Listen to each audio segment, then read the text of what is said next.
Good to see you. Thank you for having me back. My pleasure. How many times a day do you get bombarded by the whole Bill Burr thing? When it gets into the family and people I haven't talked to for 20 years. Then you have to break character and tell the truth? No, the thing is, this is what's crazy. Okay. You want the whole setup story? Sure. I could be quick about Sure. So where I tape my podcast is in one of Howie Mandel's buildings, and he has another building in this area. So I was working on something, and I was supposed to go on Howie's show that day. And they said, Howie will meet you out in the street or something for whatever reason. So I go out in the street, and the first thing Howie says to me when he sees me, he goes, "Here comes Bill Burr." And I go, "You too? Like, do you know this story?" And he said, "No, I don't know about it." And I said, "You know what? Heck with it. I'm just going to tell it on your show, so don't ask me anymore." And I went on a show, and I told the story about how 10 years ago my stepmother came to me and said, "Do you know who Bill Burr is?" I never heard of Bill, didn't know who he was, because I don't really consume much popular culture. I had no idea he was a famous comedian. He could have been the lawnmower guy. Looked up Bill. First thing I saw was like, oh my God, he looks just like Daddy. When I was 18 years old at an IHOP on my 18th birthday, my father told me, "You have a half-brother that I sired at the same time as you whose name is Bill." So suddenly these facts come together. My mother telling me these stories. I talked to my dad subsequently about it, and he was very cagey about it. And when I said, "Why won't you tell me where this person is or who this person is?" he said, "I'm trying to protect you." So when my stepmother had told me, it kind of made sense. Like, well, if my half-brother is this super famous comedian, my dad, in a way, wouldn't want me to know because he wouldn't want me to feel like I was number two because Bill's so famous. I know it sounds crazy, right? You think that's why he's trying to protect you? Well, I don't know. So fast forward to Howie saying something on the street. So I was like, you know what? I'm just going to say something. And I swear to God, hand on my heart, last time I was with you in California, I almost pulled you aside after we were on, and I was going to tell you the story because I knew you knew Bill, and I was going to back channel see if there was anything to the story from Bill's side. Wow. So imagine 6 or 7 years since we talked on your show. Yeah, I don't even know. 2018, somebody said to me today. But so anyway, sorry to talk over you. But the point is, so here I am, fast forward. I'm just sick of seeing memes of my face with Bill's. And so I just decide on the spur of the moment, So Howie, of course, loves it. But I said on Howie's show that first time, I don't think Bill's my half-brother. I don't think there's anything there other than an uncanny resemblance. Fast forward, the thing comes out, it gets a little bit of social media, and then it goes away. And I think, good. And Bill didn't say anything, so I figured Bill was kind of like, whatever. It was a mild amusement. He could have made a joke out of the whole thing, and he didn't. So then Howie calls me, and I'm in L.A. working recently, and Howie's like, "Will you come on the show? Bill's going to be on." And I said, "Is Bill cool with it?" "Oh, yeah, no problem."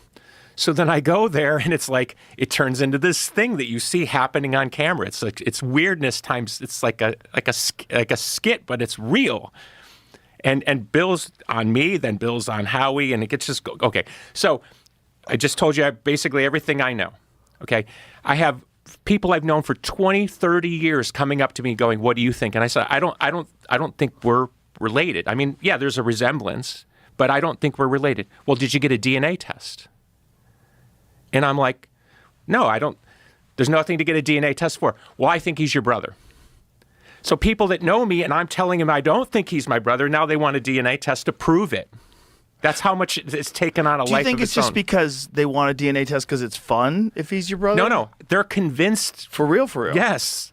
Really? For real. I swear to God. I mean, people I'm close to, people that were at my wedding, they're like, "No, you need a DNA test." Did Bill's dad know... Well, did your dad know Bill's mom? No, my father wouldn't talk to me about it at all. Okay, some more context. Okay. My stepmother in that same time, 10 years ago, when she told me that she thought Bill Burr was my half-brother. Jesus. This guy I don't know, right? I mean, just imagine if I say, "Hey, do you know Joe Polanski?" Right. And you look up and it's a famous comedian. That's, Right. So in that same thing with my stepmother, she told me that she thought my father had sired 12 children. Whoa. All over the place. All over the place. He was a traveling musician and a whore to his own admittance. So it kind of makes sense. He once told me he'd slept with 1,000 women. So Jesus. 12 out of 1,000, it's... Normal odds. The math. It's actually pretty good. Yeah.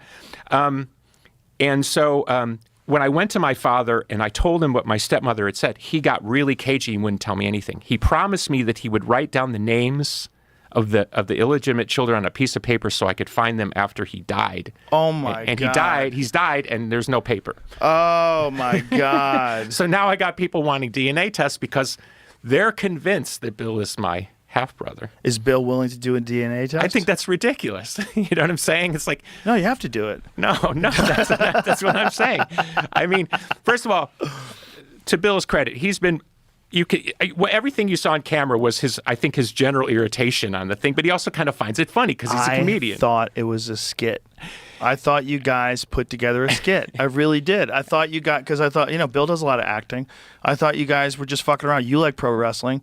I thought you guys just decided to troll the world. Let me put it to you this way. Have you ever seen it? And I'm assuming, but you tell me if I'm wrong. Two guys get in a ring to roll around a bit. Right? Okay. They're bros. They're going to roll around a bit. Uh-huh. Emotions kick in, and next thing you know, somebody's tapping somebody out. Right. Do you ever see that happen? For sure. Okay. Yeah. So in the heat of that moment with Bill and Howie egging it on, like the emotionality of the thing came out because it's a sort of it's sort of a weird thing. We're suddenly in the middle of a situation. It's like a meta situation. Right. So yes, on some level we were playing along. But then it starts to become like, wait, this is kind of weird. And then it starts to kick in. And then Billy Bush is in there. And it took on a life of its own. So what I'm saying is there's enough there that people are all over me to come up with more answers. But you see what I'm saying? I do It's like see. it's spun out of control into its own thing. Now it's a DNA test problem. Oh my which is God. a bit on its own. Like, we're going to do like a live stream. We'll do it here. Me, you, and Bill. Like, you know what I mean? Well, people would trust you if the two of you got together and just both took a DNA test and found out you were brothers. I don't think Bill's my half-brother. But he looks... Well, listen, there's a simple way to find out. I'll finance it. How much is a DNA test? How much does a DNA test cost to find out if someone's your sibling, Jamie? Let's find out. It can't be that much money. It's 2025. I'll do it. We'll get it sponsored. Yes, maybe 23andMe. But didn't they sell out to somebody? Somebody buy them? $200. $200. There you go. I'll pay $200 to find out. Why wouldn't you want to know? If I thought somebody was my half brother, I'd be like, for real? I don't think it's If necessary. I found out Sebastian Maniscalco was my half brother, I'd be like, I could kind of see that. Maybe. Again, all I know is I don't think, but when I look at him, he looks just like my father. Right. He doesn't look, we look similar-ish, but when I look at him, he's got the same thing as my dad had. I don't know how to, you would know if somebody looked like your dad, Sure, right? yeah. So that's where it's freaky for me. Yeah. And if you want to play the game one step further, you got two world-class communicators. People might argue against me calling myself a world-class communicator, but I've been doing it for over 30 years. You're a world-class God bless. So it's not too crazy that you'd have one guy go this way and one guy, you know what I mean? Not at all. No. Especially when you consider how many different ways you've gone. Like not just Smashing Pumpkins, but pro wrestling. It's like and now I'm entering your game, which is podcasting. This episode is brought to you by BetterHelp. Being independent is good, but you should never be afraid to ask for help when you need it. After all, we're only human. We can't know everything. That's why it's crucial to have a support system. People you can go to when it gets rough. Think of friends, family members, your partner, hell, even your dog. When you're feeling down, spending time with a furry friend can be a good pick-me-up. But I get it. Sometimes you don't want to or can't go to them for help. For these moments, try therapy. It can be a good source of support in any area of your life, whether you're working on personal relationships, job stress, or something else.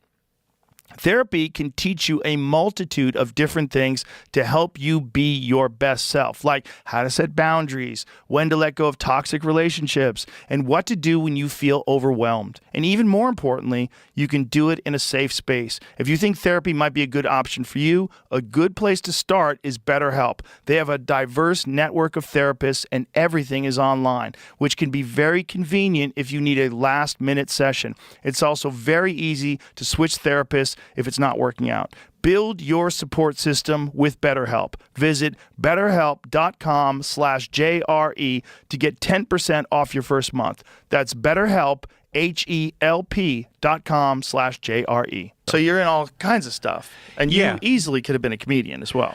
I don't think I'm that funny, but you're funny. There's a lot of people that are professional comedians that aren't as funny as you. I assume you know Carrot Top. Sure, very well. Okay, so Carrot Top and I become friends recently. He's great. Love him. This is total sweetheart. Sweetheart of a guy. And really genuine. Just a great guy to know. Yeah. But as you know, because you do this for a living, suddenly everybody wants to start pitching you bits. So I made the mistake of pitching Carrot Top a bit. I thought I had a good bit for him. And he didn't respond, you know what I mean? And then I texted him like an hour later and I say, hey, did you get that bit? He sent. He goes, yeah, that's why I didn't respond. Yeah, people get tired of that. Also, it's like most comics, they want it to be their idea. Like the whole idea, what you're doing on stage is essentially like, here's the world from my eyes. I see. Yeah, it's like somebody telling me how to write a song. I get that. Right. It's one thing for another. Like comics we give each other tags.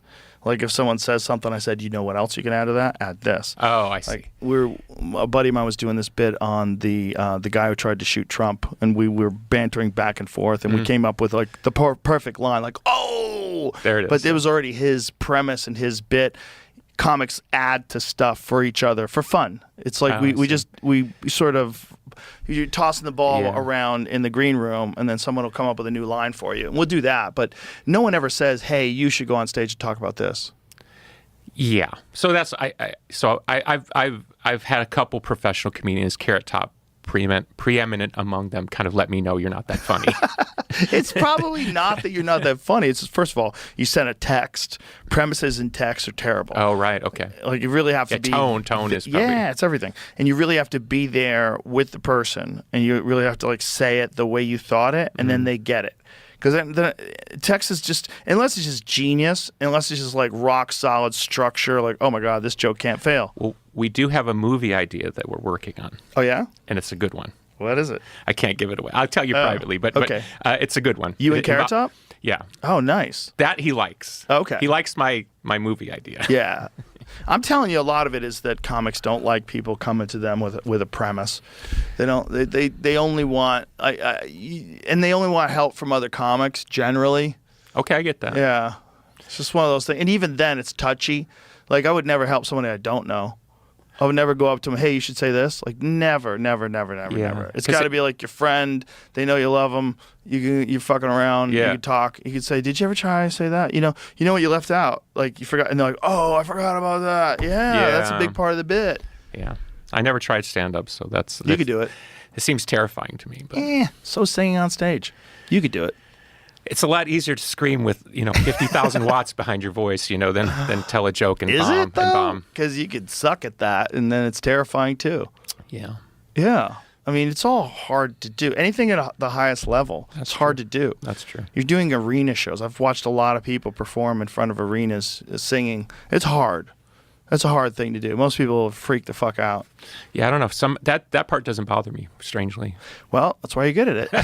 Right? I feel like I kind of know what I'm doing up there for some reason. Well, also, I think it's like there's a build-up, right? You start working in small clubs, you make your way to larger places, and then eventually you sell more and more records. Like Smashing Pumpkins is like... They burst on the scene and sort of you guys kept getting more and more popular, so you kind of got accustomed to it.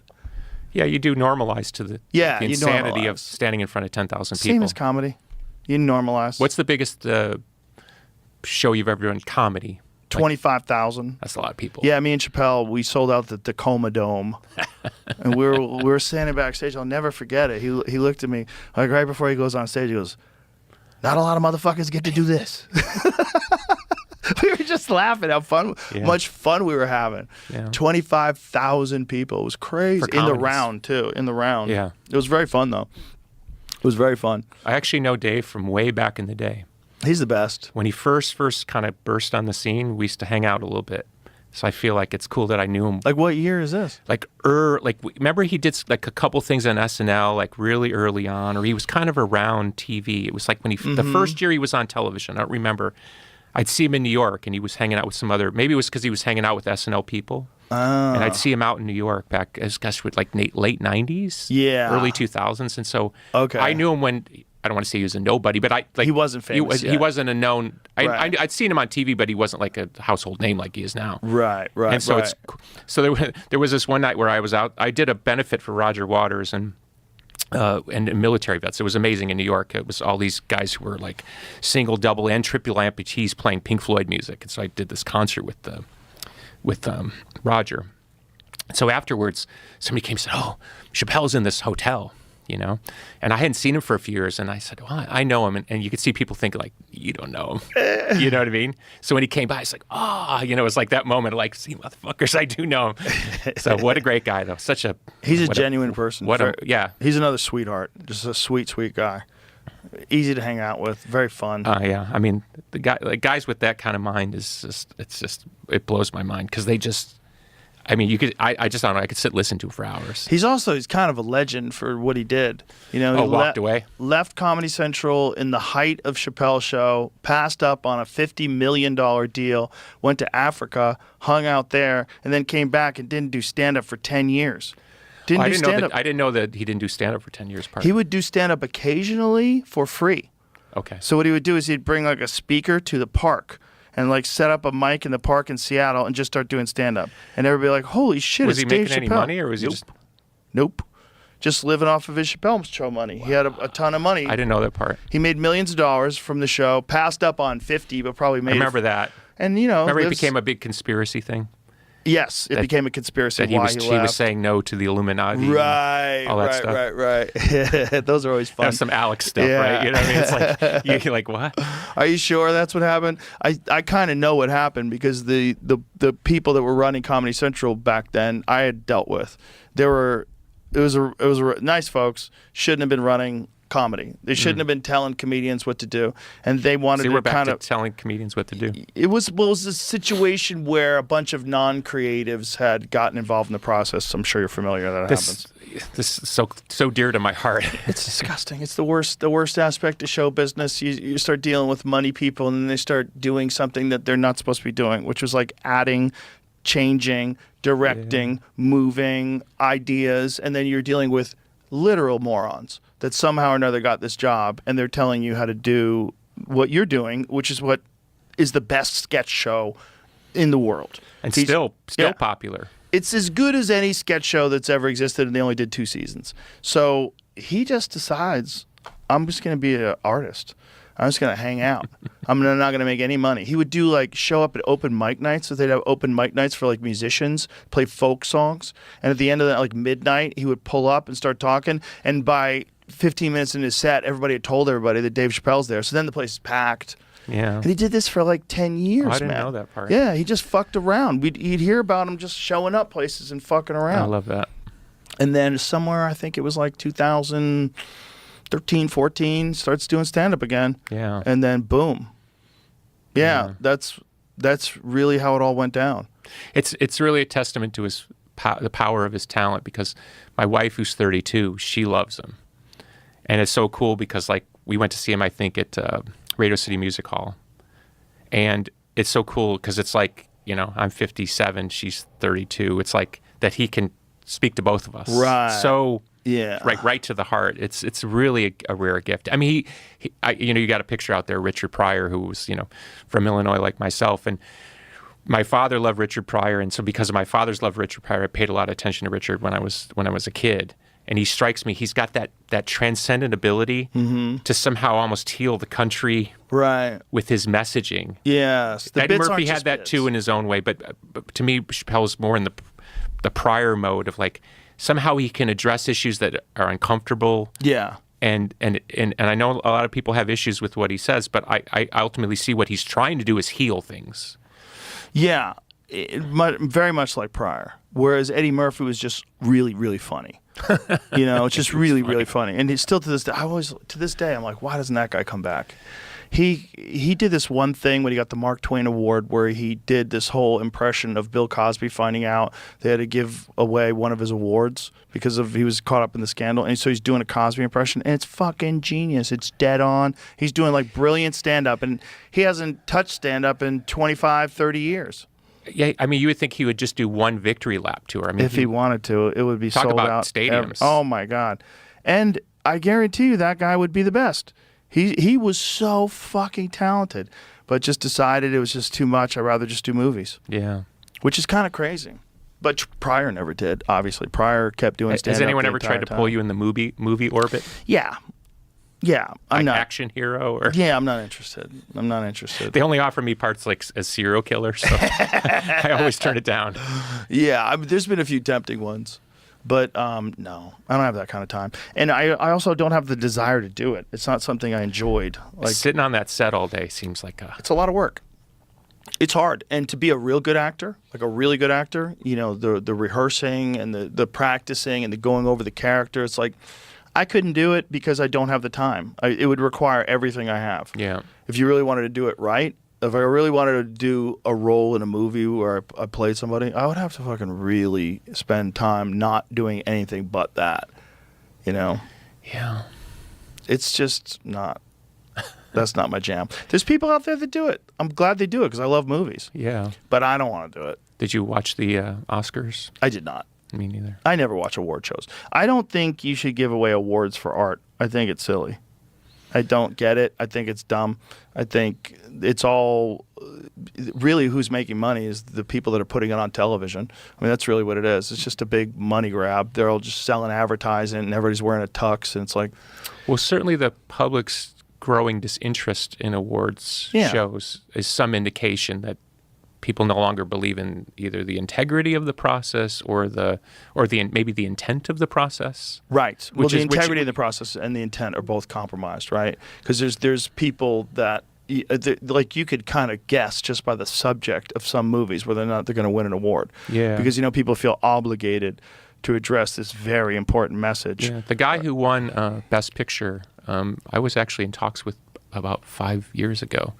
Because he had made some really cool movies. He made one on cell phones I think it was called Tangerine, about prostitutes working the streets in L.A. And he got 2 street workers, I believe, and then he cast them. So it was a movie. It wasn't a documentary. Wow. It was a really beautiful movie. And then he did that movie called The Florida Project, where he, at the end of the movie, they actually snuck into Disney World and shot stuff, and somehow Disney let it go. Really? Yeah. But it was kind of about the social milieu around a place like Disney World, like what goes on outside the gates. People living in motels and kind of perpetual tourist economy, kind of living hand to mouth and kind of using the white whale of tourism to just get enough money. Because there's always some turnover, whether it's running scams and stuff. So he made a really beautiful movie about that as well. So I was in talks with him for a while about doing something, and then it just didn't go anywhere. Like what kind of scams?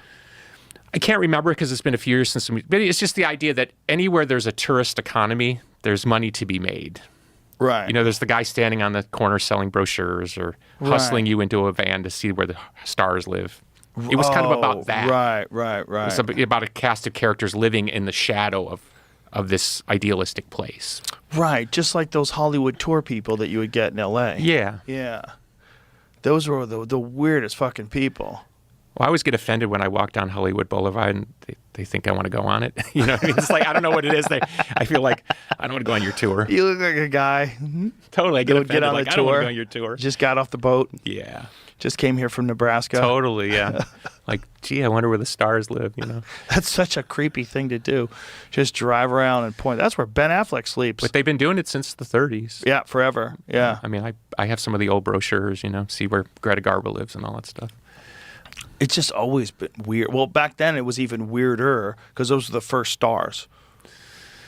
Well, back then, I mean, they went way out of their way to turn them into gods. They airbrushed the shit out of every photo and they cover up scandals. There's that one famous scandal where one of the top male stars, maybe it was Gary Cooper, Cary Grant, ran somebody over in a car. Really? You know about that? No. You might want to look that one up. I know the Fatty Arbuckle one. No, it was a top A-level star. I think he was drunk, ran over somebody in a car, and somebody from the studio went to jail for like 7 years and took the rap. Whoa. So that the star could stay out, and the studio paid the guy like a stipend to go to jail. Wow. It's a very famous story. So some guy did 7 years or something. That's crazy. There's a similar story about that in China with the bodies exhibit. You know that? Oh yeah. There was a woman who was married to a mayor of one of the cities in China, and this woman who was married to this mayor, the mayor was having an affair with a TV newscaster, and he got the TV newscaster pregnant, and apparently there was a confrontation between the woman and the wife, and the lady winds up missing. She gets scrubbed from the internet. I mean, she's scrubbed. There's only like a photo of her on the internet. Wow. And then all of a sudden, in the Bodyworks exhibit, there's an 8-month pregnant woman who they believe is this newscaster. Here's the other part. The woman who's the mayor's wife is also the manager of the local plastination factory, where they take the bodies and they immerse them in these solvents and turn them into statues. This woman was the manager of the place that produced the woman with the 8-month fetus in her body. And you can still see it. Like, it's on tour. You can go see this lady who was most likely murdered. So then she didn't just kill that lady. She poisoned some British businessman. So she poisons this guy, and she has to go to trial. Well, she doesn't go to trial. Some other woman goes to trial who doesn't look anything like her. Raised her right hand, the whole thing, goes to jail. So she probably paid some family off, some poor family. I'll give you $1 million. Give up your daughter. She goes to jail. Everybody's rich. It's not a bad jail. She's going to do yoga, play checkers. Have you heard the ones where, like, because there's so much plastic surgery in Asia, where guys are suing their wives because they marry some woman that they think hot, and then the kid comes out and the kid's not very good looking. Jawline's totally different nose. Yeah, there's a lot of plastic surgery over there. In Korea, it's nuts. They do their eyes in this like strange. Somebody told me as much as 75% of the women in South Korea have surgery. Yeah. Is it really? Somebody who's Korean told me that. I don't know if that's true. Google that, Jamie. We need to find this out. This is important information. Because last time I was in Korea, I was like, wow, these women here are really hot. Like this, it was like woman after woman after woman. And somebody pulled me aside and said, bro, that's just all plastic surgery. That's not real. Wow. 1/3, as many as up to 50% or higher, maybe some people have said. A lot of liars. A lot of them ladies are lying about it. Up to 50% or higher. Well, higher could be like 75%. I like this whole new business of like plastic surgery tourism, where it's like cheaper to get on a plane and go like somewhere. Go to Turkey and get your somebody was hair recently trying to transplants. talk me to go to South Korea to get some work done on my face. It's like, so like what? I guess the idea would be you could go and recover over there. Your neighbors don't have to see you with bandages over your head. No, I think it's Your the idea. face all It's cheap. swollen. It's cheaper. Yeah, cheaper. Cheaper and better because they can do stuff there that we can't do here yet. Oh, really? What can they do there that if we Apparently can't do they here? have. Apparently they have some new thing that's unbelievable. What is it? It's something. They tried to explain it to me. It doesn't make any sense. Some kind of new facelift that's not a facelift or something. A facelift? Like a non-invasive facelift. Oh. The guy. It's a relative of mine through marriage, a Chinese relative, and he's in that business and knows the Koreans over there in L.A. and all this. And he was saying in 5 years this will be the #1 thing. So you might as well get to Korea now. This is the stuff I hear when I'm sitting around the hot pot dinner, you know? Non-invasive facelift. Isn't that weird that one of our biggest fears is that your face sags? Yeah, I don't know. I mean, I don't know how I would feel if I wasn't in the entertainment business, right? I mean, you're in a cosmetic business on some level, you know on what I mean? some level, I guess. I know it's not necessarily it kind of helps your me a little brand. being uglier. I never thought of you as ugly. I'm not attracted to men per se, Thank you very much. but I never thought you were unattractive. I'm definitely less attractive than I used to be. That's just time and booze and I don't know. not so much sleep. Success creates a glow around a man. It has a little bit of a glow. Right? Yeah, it can. can. A little bit of a little swagger. Well, just age beats us all. You don't win. Nobody wins. Everybody looks worse at 80 than they do at 20. Yeah. Just how it goes. Yeah. I'm 57, so you kind of look I'm down. 57 too. Oh, are you? Yeah. When's your birthday? August. Okay, I'm older than you. I'm March. Nice. But you look down that road and you're like, Yep. like, am I going to be all right when I get to 80? You know, Very few people are. There's a few people at 80. when you're wow. calling UFC like 972 or like I don't know what the number would be, but I'm worried about Bruce Buffer because Bruce Buffer, he puts out so much energy. I was telling the guys the other day, one day he's just going to be in the middle screaming someone's name and he's just going to fucking check out. Like right in the middle. It's time. Boom. His eyes will roll back. But that's for any performer. That's the way you go out. You go out on your shield, right? That would be amazing. I don't want him to die. I love him. But if he did die that way, I'd be like, what a legend. What a legend. The Buffers, right? Both of them. Oh, yeah. Isn't it crazy that they didn't know each other until they were like 30? I only he have- didn't even know he had a brother? I only have... UFC 313 is back in Vegas.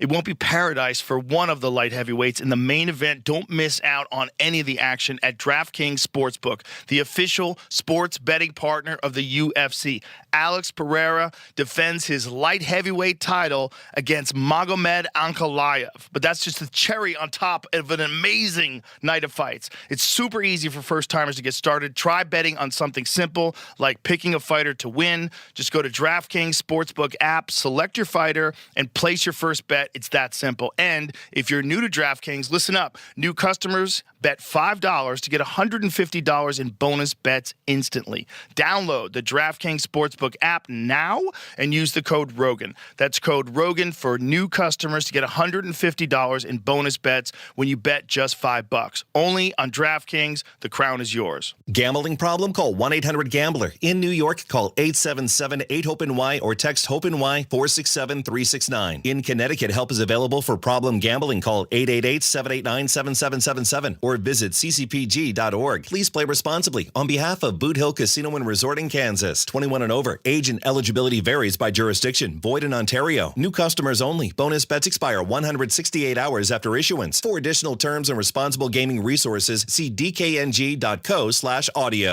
I only have one Michael Buffer story if you want to hear it. Sure.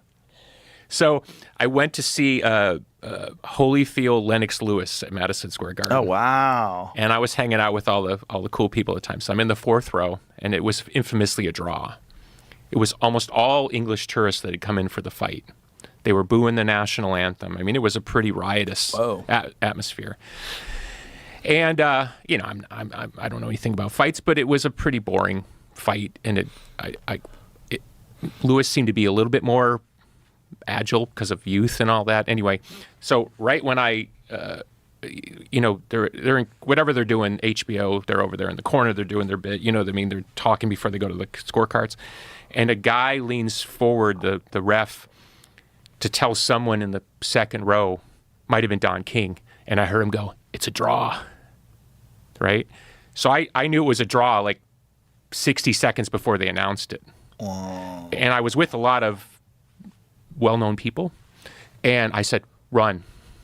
And they're like, "What do you mean?" I said, "We got to run." And I started grabbing people, and we ran out of Madison Square Garden.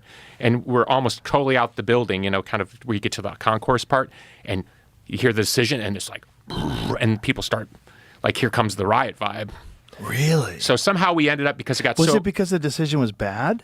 Well, the English people didn't like that it was a draw. Oh. Because Holyfield was on the older side, and right. I don't know. It's not a well-renowned fight. I can't remember it. It was just a draw. It was a stone-cold boring fight, but because it was a draw and all these English people were mad, and Don King was involved, so it was like all that typical brouhaha that was going on in boxing at the time.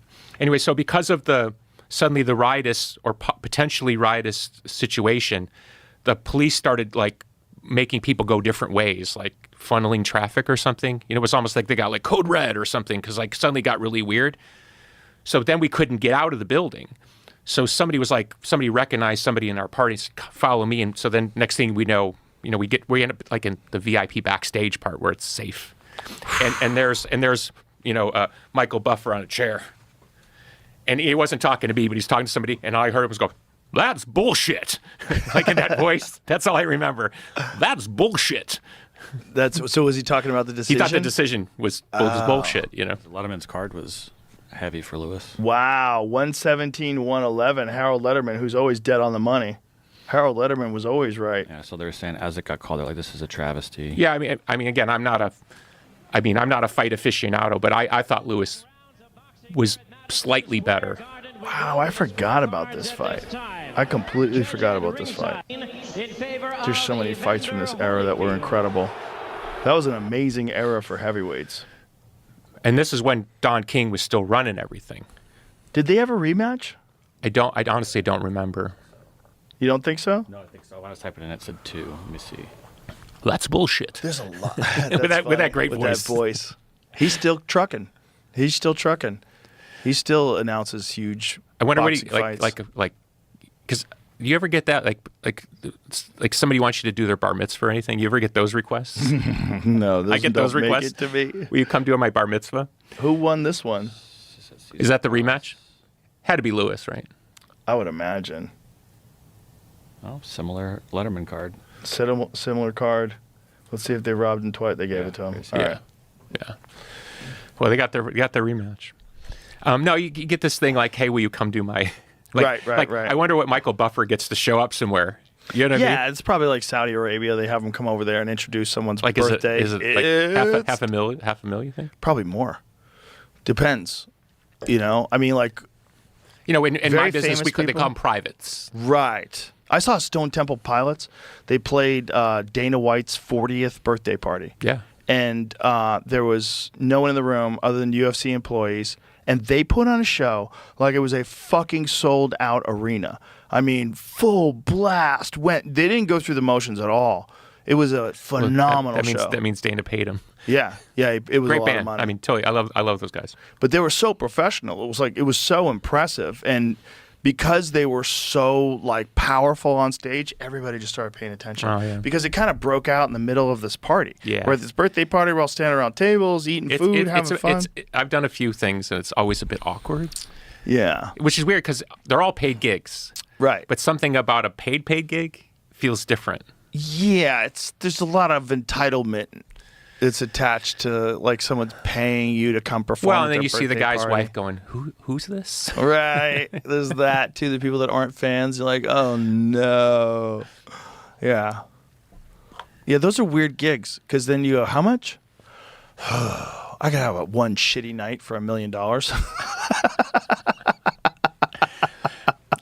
I mean, I'd like to tell you I haven't been there, but I've been there. Ron White did one last year in Vegas, and he was talking about. He's like, I didn't want to do it. I kept saying no, and they kept going higher and higher, and eventually got to a point where like, oh fuck it, I'll do it.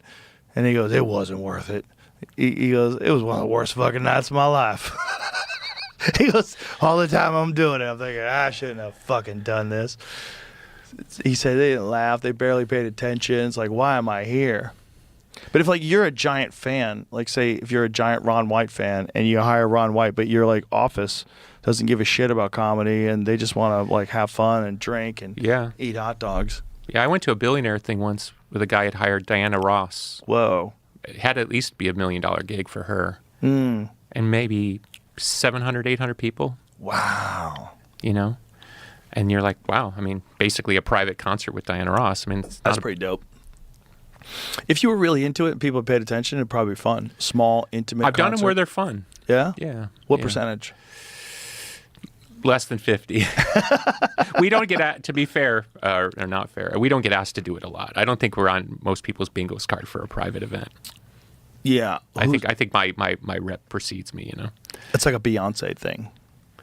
Although, I mean, she does. Have Like you ever giant heard ones some in of the front numbers that some of those pop people get coming out of Saudi Arabia? Yeah, like 14 mil and for and one nobody show. calling us for, you know what I mean? Like, yeah, I'd take that phone call. Well, that's one of those things. If like, who was that? The richest man in India, his son had a birthday, and it was like the most extravagant birthday I think of they all spent time. 50 mil on entertainment alone, something crazy like that. God, it's so crazy. That's so much money. Yeah, I mean, I wish there was a perfect formula for it, but there isn't. Because that's what I mean. I mean, we play every time we play, we basically get paid. I think it was a wedding, not a birthday party, right? Yeah, it was a wedding. Yeah, you got like and Lennox Rihanna Lewis to was there. Yeah, right. Yeah, Lennox Lewis was the announcer. Yeah, it's just that's the weird world of extravagant amounts of money, like unbelievable amounts of money, where you want to hire Kanye to come to your house. His wedding was $100 million. That's where Beyonce. They probably spent over $100 million for Anand's sister Isha's wedding in 2018. The ceremony featured a performance by Beyonce. I mean, if I'm Beyonce's manager, she's not going over there for less than 20-25. Yeah, easy. Why not? They have so much money. They won't even notice it. They'll make it back tomorrow in the stock market. I don't know. I'm saying that. So once you get to that goofy, that was 100 and how many million? 190? Well, that was How the much did that previous one. It guy? was 100. No, I'm sorry. Billion. Yeah, worth How was much is he worth? 116 billion. 116. Yeah, you're making $20 million every day, probably. It's like rolling in constantly. I mean, you've met. I mean, you just had a billionaire in here. A couple days ago. Yeah, I mean, you've met your share of billionaires. It's always an interesting thing how they spend or don't spend their money. Mm-hmm. There's no consistent guide for billionaires. No, I like the Jeff Bezos way. Wear tight shirts, get a yacht, have a hot girlfriend. Let's fucking go. That's what you're supposed to do when you've got $250 billion. You're not supposed to be a fucking weirdo and wear a sweater and go visit Haiti. No, you're supposed to be balling. Go to the Mediterranean, popping corks with models. Let's go. You're supposed get a $1 million watch. I'd Who like to gives have a $1 billion fuck? to make that decision. See, Right. I'm not there yet. Well, the weirdest one is billionaires that compare themselves to super billionaires and they feel poor. Like Brian Callen was telling me about his buddy who's worth, I think, $3 billion. And he's like, I really need to fucking up my game. Because he's friends with a guy who's worth $80 billion. So he feels poor compared to his $80 billion friend. Boy, I'd like to be poor like that. the forest for the trees. Yeah, I don't know. Yeah. Not this lifetime, I don't think. It doesn't seem like fun. It seems like the amount of stress and energy that must be required to acquire that much fucking money. Yeah, Jimmy Chamberlain of the Pumpkins, the drummer, is friends with Jimmy John, the sub king. Ah, okay. So I know Jimmy John a little bit. And we were at dinner one night in Nashville at a place he owns or with other people. And one of my buddies started pitching him on like some kind of money thing. And I just saw his face change because everybody in the world wants to pitch. We're back to pitching ideas, right? Of course. And Jimmy John knows this mutual friend.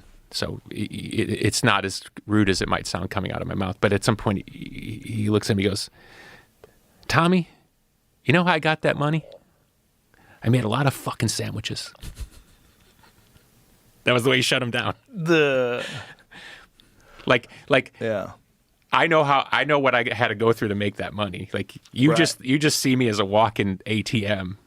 Yeah. Well, it just changes the dynamic of the friendship now too. Now he's not going to be able to trust your friend.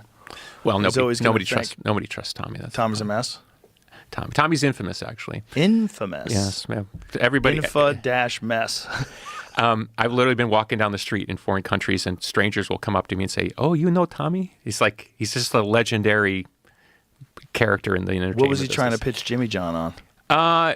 Some kind of investment scheme or something. Because my friend Tommy collects billionaires. Oh, boy. I call it, he plays billionaire lotto. He's hoping that when one of them knocks over, they'll leave him, Really? a taste. Yeah. How bizarre. He's like a vampire familiar. Well, what's interesting about Tommy is his uncle was the founder of Hard Rock Cafe. So he grew up in a family with money. So instead of somebody who we figure was poor and aspirational and want to hang out with billionaires, he actually came from money. Right. So he knows how to speak the language of wealthy people, and so he's kind of generally welcome in those circles. Where I grew up in poor in the suburbs. I don't know how to roll in that world, and so yeah. But Tommy, I think he's probably up to about 7 or 8 billionaires that he counts as friends. And what does he do for a living? No one knows. No one knows. That's the legend of Tommy. Really? Yeah, and in fact, I pitched Tommy once. I'm making a documentary called "Who the Fuck Is Tommy Lipnick?" That's his name, Tommy Lipnick, and he doesn't like the idea. Yeah, I wonder why. You just outed him. But I mean, we don't have time for it. But I could make you a list of 50 people that are super famous, like Bono on down, who have pulled me aside and go, "What's the deal with Tommy?" Right? And just the fact that we're talking about Tommy will really please Tommy, but he'll take umbrage. In fact, I have to tell you a story about my father too, but he'll take umbrage with the way I'm portraying him. I'm sure he will. The story I wanted to tell you about my father was when I was on your show, I told you a story about how I found a double-barreled sawed-off shotgun under my father's bed. It was in a guitar case. Right. Well, my father heard the show about a month after I told the story on your show. And so I get this text from my father's when he's still alive, obviously, and he goes, "Yeah, I heard what you said on Joe's show." And I'm like, you're looking at your phone like, here it comes, because I thought he was going to be pissed at me. He goes, "There's one thing you left out of the story."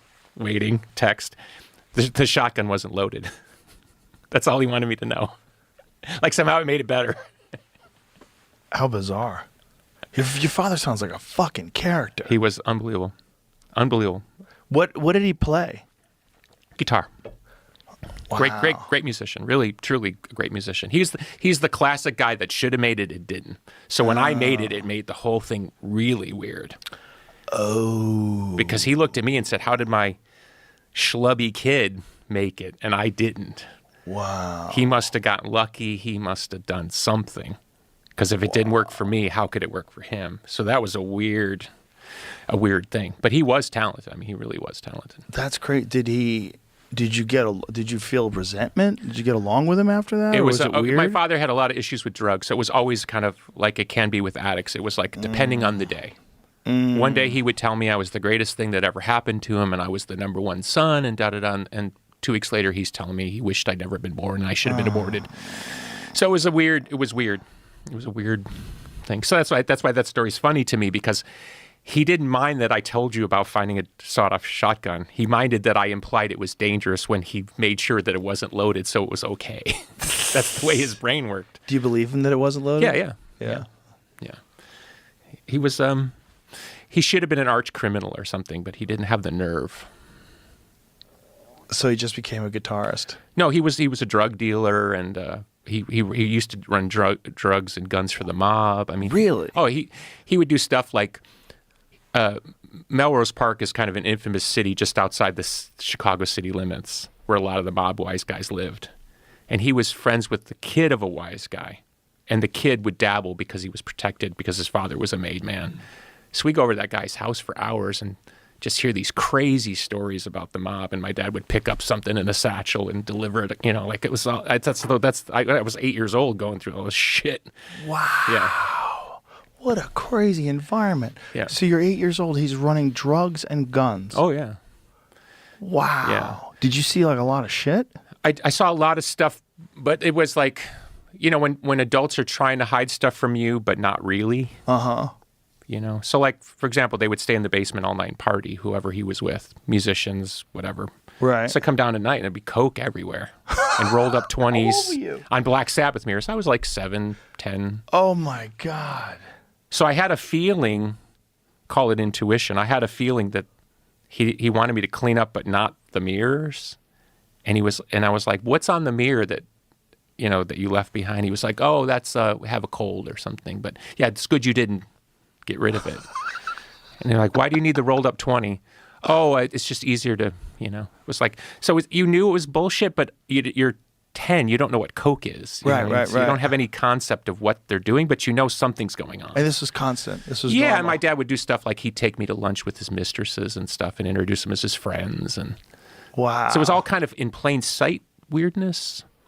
But, you'd be driving down the street and suddenly you were in a drug deal and it was just... Whoa. He told me he was shot at 9 times and stabbed 3 times. Holy shit.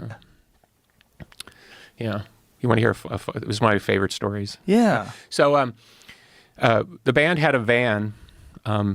He had a van, and we bought it off him. It was our band van for a while. And then after we didn't need it anymore because we got too big, he wanted to buy it back, so we sold it to him. So one day I went over to his house, and if this is the driver's thing, well, right behind the driver's, where the driver's head would be, but in the metal of the car was a bullet hole.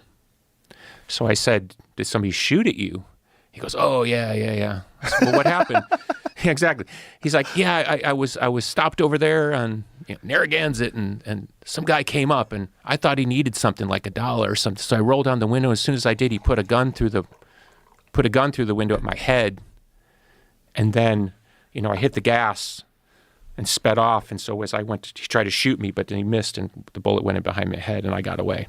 That's the story he told me at the time. So years later, the story came back up somehow. And he goes, "Oh, that wasn't the real story. Here's the real story." So same setup. He's sitting somewhere, but it was a drug deal.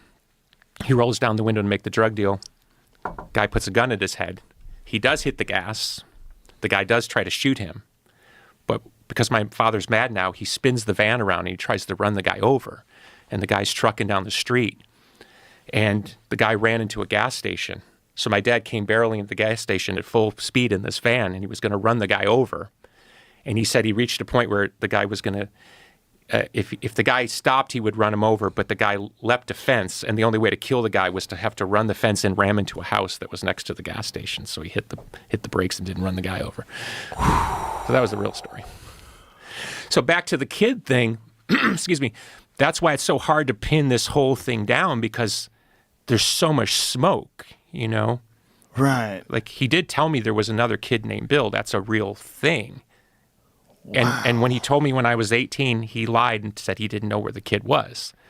Well, when my stepmother brought up the whole Bill Burr thing later, and I asked him, he admitted that he did know where the kid was, but he didn't want to tell me. What did Bill think about this? Like the possibility that his mother had an affair with your dad? I don't think Bill gives it any credence. I mean, that's my sense of it. Okay. He just thinks it's bullshit.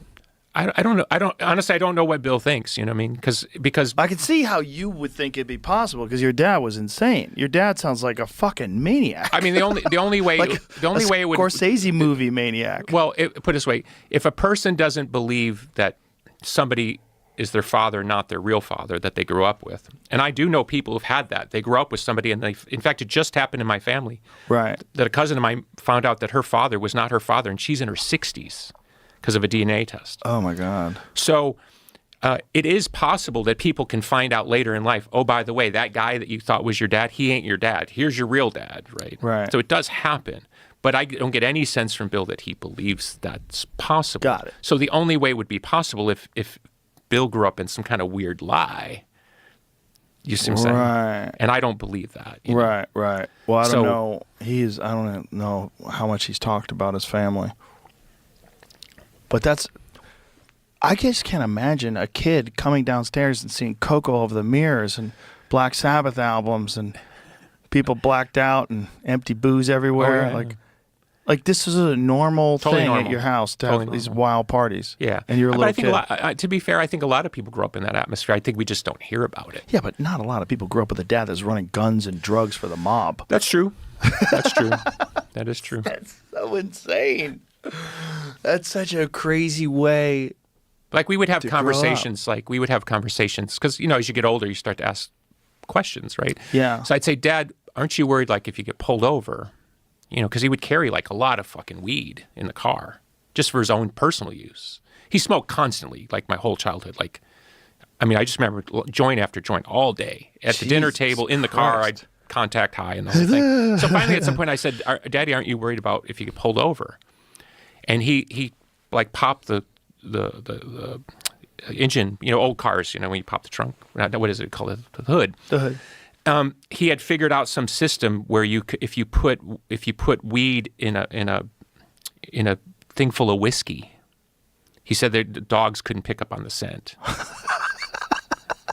So there was like a compartment in the engine compartment, like a thing that was full of whiskey, and then he would put a waterproof baggie with the weed in the whiskey, and so that if a dog came around the car, it would never smell it. That's hilarious. So it was like life lessons, you know, from Pop. You know? But dogs can only smell one thing. They're only looking for one thing. When you train a dog either for a bomb or you train him for heroin. You don't train a dog for everything. Like, what do you got? 3 barks for Coke.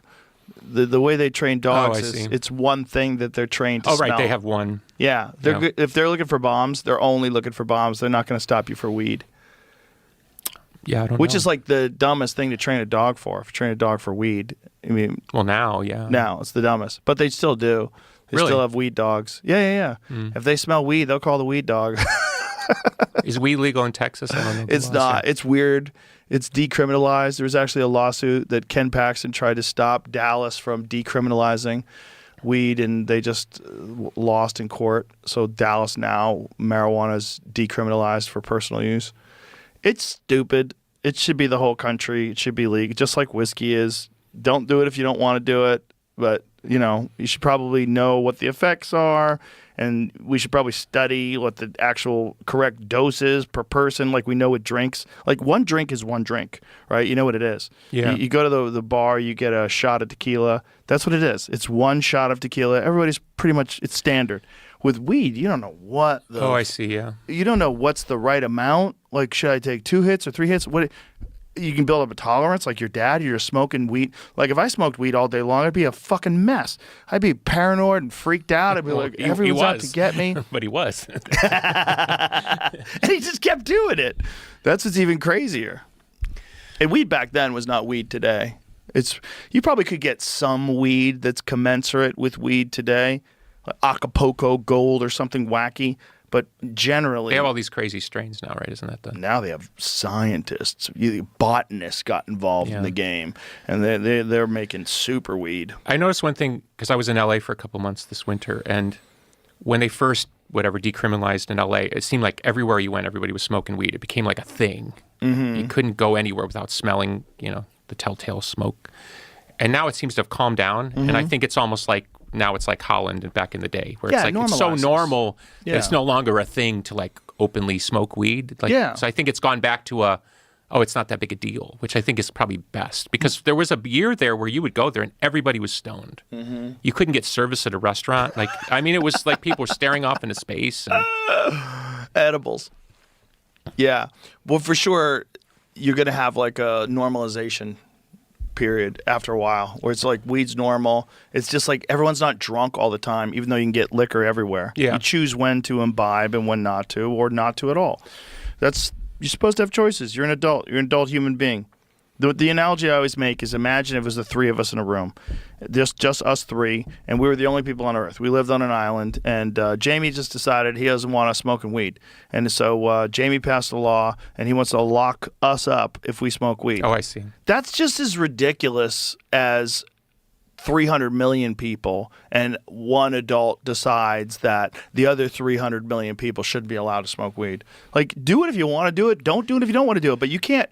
Putting people in a fucking cage for doing something that they want to do that harms no one, but you don't want them to do, is fucking insane. It's just insane. Well, I grew up, because of my father's life. I don't know what age I became conscious of my father doing drugs constantly, but let's say it was 5 years old. So that's 1972. So I've been in weed culture since 1972. Jesus. So I always thought it was Vietnam War days. Yeah. And I met all those guys too, these guys with PTSD and all that stuff. Wow. So I guess what I'm after is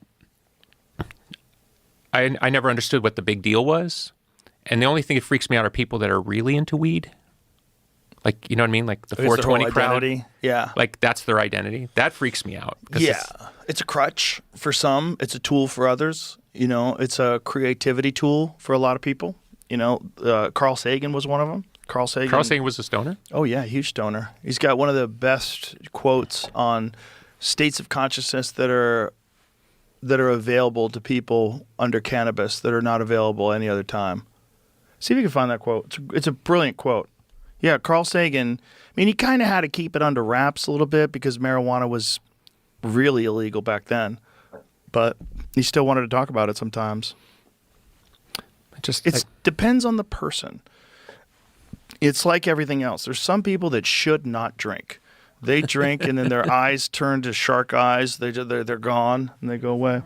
That's it. The illegality of cannabis is outrageous, an impediment to full utilization of a drug, which helps produce the serenity and insight, sensitivity and fellowship so desperately needed in this increasingly mad and dangerous world. That's not the quote. That's a quote, but the other one had to do with states of consciousness that you could achieve. See, it's a very stoner-like thing to say. Yeah. Well, I'm sure he talked about it a bunch. But either way, he was a regular cannabis user. It's supposed to be like everything else. Like you could have wine in your house. It doesn't mean you're going to drink wine all day, every day. You should not be high all the time. I just don't want the 420 people to hear me. It's like those people, like the MAGA people or like the fucking insane clown posse people. Like it's just like it becomes their whole thing. That's the thing. There's nothing wrong with going to an insane clown posse show, but if you want to be a juggalo and that's your whole identity is being a juggalo. Juggalo is a whole, It's a whole thing. We've done business because of the NWA. We've done business with the juggalos. They seem like fun guys. They're great. No problem with them. Violent J, as he's known, was in the NWA for a hot second. Oh, really? And he's kind of refired his promotion now, Juggalo, I guess JCW, Juggalo Clown Promotions or something.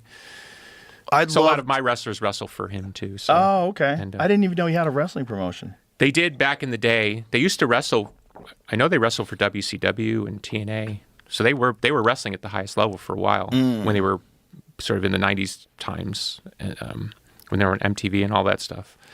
I just love that they have like a carnival of outcasts. You know, they like all the outcasts have a home in the Juggalos. And they're all like, they have these gatherings of the Juggalos. They look like they're having the best fucking time. Like they're all like-minded people, all partying together. Yeah, but it's freaky when people admit to secretly being Juggalos. Have you ever had that experience? They pull you aside. A friend of mine, former porn star Sasha Grey, like sent me a picture of her at like 17 in the Juggalo makeup. Oh wow, 17. And you're like, this is so out there. Juggalo makeup. Do they dress? Because they do that. Like it's a very specific. Posse? They do very specific makeup. The Juggalos. Are the Juggalos? Do they have different makeup than the Insane Clown Posse, or is it the same kind of makeup? It seems to me there's this kind of a particular way they do the Juggalo makeup. Jamie, can you please Google Juggalo makeup? Yeah, I think it's a black and white. I don't know if there's rules, but it's clown makeup. What does it look like? Juggalos, Like that guy right there. Yes, but that's Violent J on the top there. Yeah, that's Violent J there. Violent J. But like they'll do their makeup kind of like how Jay is. Okay, so some of the people in the audience choose to make their face up. I don't see anybody there with face makeup though in that picture. It's hot. It's the summer. Oh yeah, there you go. He's sweating. Kind of washed off. Sweating off your makeup. See like the girl there? That split tongue, that dude in the middle, that's a fucking commitment. That's a commitment to never having a real job up top. Mm-hmm. That's a lot. You got to really hate your parents to split your tongue like that. How about the guys who split their cock? Have you ever seen that? Yes. Who does that? Do you remember the early days of the internet?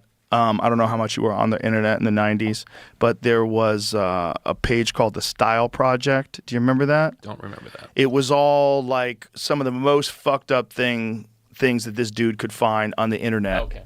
And he had a whole website, and you go to the Style Project, and you get like just insane, fucked up stories about people.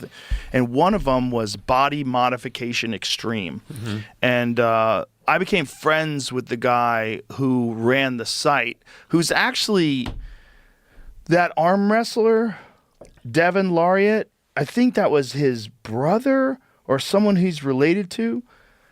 Was Shannon Laureate. I became friends with him, and he gave me access to his website, and it was like a members only access where you could like. So you got the VIP tier of split cocks. Oh my God! It wasn't just split cocks. It was crazy stuff. Like some people, they decided that they wanted to get their arm chopped off or their hand chopped off, so they devised a guillotine. It was body modification extreme. So it was all different people doing different things, like putting like horns in their head and splitting their cock, and one of them was this horrible story about this guy whose boyfriend turned him into a eunuch, wanted him to cut his dick off for him and be a slave, and like, oh my God, and it's like detailing how this guy cut his cock off. Yeah. Donnie Fargo, who was a famous wrestler, he was famous for as a party trick, he would put a nail through his cock. Ah! That's not nice. Yeah. I had David Blaine on, and he made me stick an ice pick through his arm. Yeah, he's got this trick that he does. It's not a trick, though. I really stuck an ice pick through his arm. It's like you could call it a trick, but a lot of things David does is just it freaks you out because like you should. But, you know, you can survive an ice pick through your arm. But I had to back it out because I hit a nerve, and he made me reinsert it. And so I reinserted it, and then the original one started bleeding, and it got like a little bit of a hematoma, started swelling up. We had to get the medics, and we had SEALs working for us. So they checked it out. Because of all this body talk, my wife loves all sorts of weird body talk, and she wanted me to send you a message because she's literally about to have a baby like right now. Oh, congratulations. So we were somewhat concerned coming in because it was possible I may not be able to come because of her about to have this baby. So when we were talking last night, I said, please don't have the baby today. You know, I want to be on Joe's show. And she said, you tell Joe that if I start to have the baby, I expect him to give you some of his NetJet points so you can get home. It's a very, very rich person joke. But that's hilarious.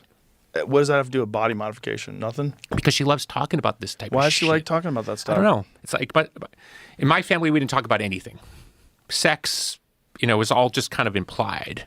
Oh, I see. You see what I'm saying? I grew up in a family where nobody hugged, nobody kissed, everyone hated each other, and nobody talked about the secrets of life. Good or bad. It was all kind of in the shadows, you know what I mean? And she grew up in a family where it's like, because she has 5 brothers and a sister, so they talk about everything, like to the point where just like at dinner, like you're talking about all this like weird body stuff.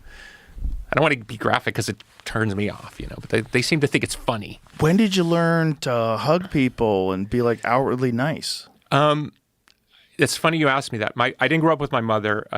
My mother went crazy when I was 4, and I never lived with her again. And we started to become close again when I was in my 20s. And I remember this one time where I walked through her door, and it was that thing where I wanted to hug her because I never really hugged her my whole life. And I just made this decision at 24, like I was going to hug my mother and give her a kiss on the cheek. Yeah. And it was like, that was the opening of this other life where people hug and kiss each other, you know what I mean? I mean, obviously I had fool around with girls, but it was only within the context of being romantic. I had no physical affection in my life outside of that. Now my kids are all over me, and I got 9 and 6-year-olds, so it's like I'm used to kids like Rugrats climbing all over you. But I didn't grow up in that at all. Like I had the idea of affection was alien.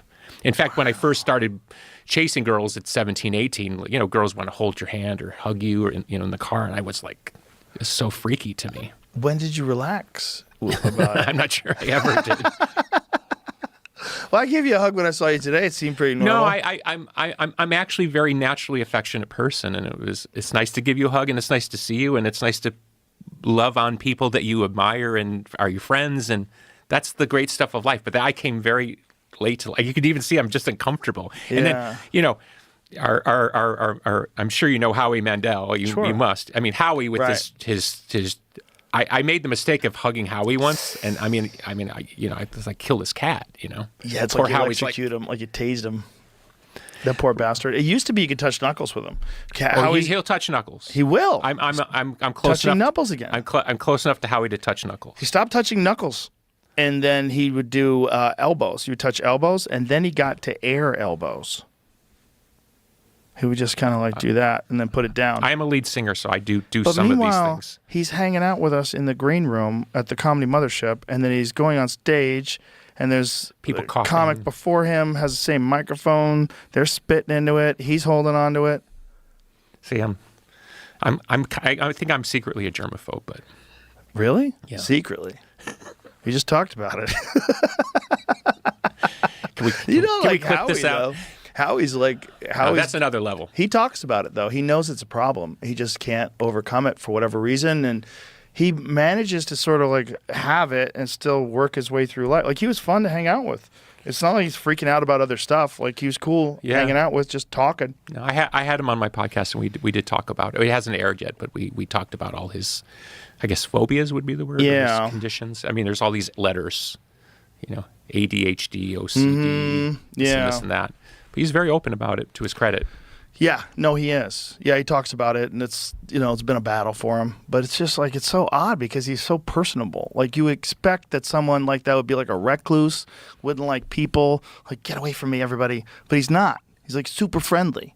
Except when he puts you in front of a professional comedian who's kind of irritated that you're there and claiming you're his half brother. Oh yeah, that was probably a bad pairing. I feel like both of you are kind of a lot in a good way. I would have one of you on by themselves. I wouldn't want you and Burr together on a show. He's such an alpha. I mean, he's just one of those guys. He just can't help it. Yeah, well, he has to make fun of everything too. No matter what you say, oh yeah, that's a fucking great idea. What about this? Right. He can't help himself. Yeah, at one point he looked at me. I was wearing this coat. He goes, "Where'd you get that?" In like a Moroccan bazaar. It's like, what? It's like a regular It's like, coat. Bill, this is a very expensive coat. It's like a normal coat. I understand. That seems normal. I look at North Face or something. But I'm asking you this in an empathetic way, but because you're a professional comedian, so maybe it's different. But when a professional comedian puts their death ray on you and wants to make fun of you, it's a very particular feeling. It's like getting carved up by a chef. Right. You know what I mean? Because they're so good at Zorro. it's kind of cool. It's like, wow, I'm being insulted by Bill Burr. You know what I mean? It's like it's kind of an honor. Yeah. You know, but at the same time, it's like it's really fucked up because it's like they know exactly where to poke you. Also, you can't fire back. You'll get killed. Right? If you fire back, That's what I'm saying. he's gonna chew you apart. Yeah. I mean, what am I going to tell him? Like make a little joke?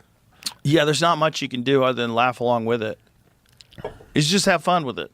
Just let them make fun of you and have fun. Yeah. That's all you can do. But it when feels people like a push death back- ray. Yes. It's like Yeah, here it especially a comes. guy like Bill, who's like really who's good the, at who's tearing like things the apart. meanest comedian you ever kind of locked horns on you? The meanest at that kind of stuff, but he's one of my best friends, is Tony Hinchcliffe. He's the best at it. He's the fucking best. I just found one the other day from quite a while ago. I'm going to send you this because this is like young, fresh-faced Tony Hinchcliffe. It's fucking hilarious. And this is just like off the cuff. They bring in these dudes and he starts roasting them. Just random dudes? Yeah, there's two guys, and they team up and they start talking shit to him, and he just eats them alive. Put your headphones on. This one's hilarious. All right, here we go. He's the best roaster on planet Earth. Nobody's better than Tony Hinchcliffe. That's why Kill Tony's so funny. Part of the reason is he's so fast. Did you get it, Jamie? Yeah, just 1 second. Get the volume up. Okay. Wrestler, what the f you got on wrestling shoes for? You guys are mean. Jimmy Neutron granddaddy right here. You guys look like a before and after for a product that doesn't work. What does ADD stand for? A dose of diabetes? Okay. I wasn't ready for any of this. You guys are wearing sweatpants and sweat skin. What, have you guys just completely given up on pussy? Is that it? You guys Hey, baby Doughboy, not me. I'm out here, dog. Doughboy? Wait, what? His name is Doughboy. Doughboy? Yeah, I spell it D-O-B-O-Y. He thinks Yeah, I had a feeling you'd misspell it. You guys are two of my favorites. 2 Chins and ASAP Rocky Road. wow. Just off the cuff, out of nowhere. And he does that all day long. So he'll do that in the green room. He just turns on people in the green room. It's fucking amazing. We have like, when we do these shows, like Tuesday or Wednesday night or whenever we're there, where everyone's in the, like Tuesday and Wednesday nights are a really good night at the club because all the comics that are traveling on the road on the weekend, they come into the club to hang out during the weekday. And so there'll be like 8 or 9 of us in the green room just talking man. shit about each other. And Tony's just cutting up left and right, this one, that one. It's so much fun. He's the best at it, though. You do not want to fuck with. I don't want to meet go Tony blow Hinchcliffe. for blow with Tony Hinchcliffe. I'm going to say right now, I don't think he's my brother. He's definitely not your brother. He don't look anything like you. It's a completely different gene line. Now he'll make fun of me for saying I'm not his brother. So But, did Bill know that you were going to be there with him, or was it just like how he just decided to put the two of you together? I got the feeling that Bill wasn't really given the heads up. Yeah, probably. It was a little bit irritating to him. Bill gets easily irritated, but that's also why he's so funny. Like he gets mad. He gets mad at everything. You know? Yes, and my mind doesn't work like that, so it's hard. Like I would have a better time understanding like a rocket scientist than a professional comedian, I think. Really?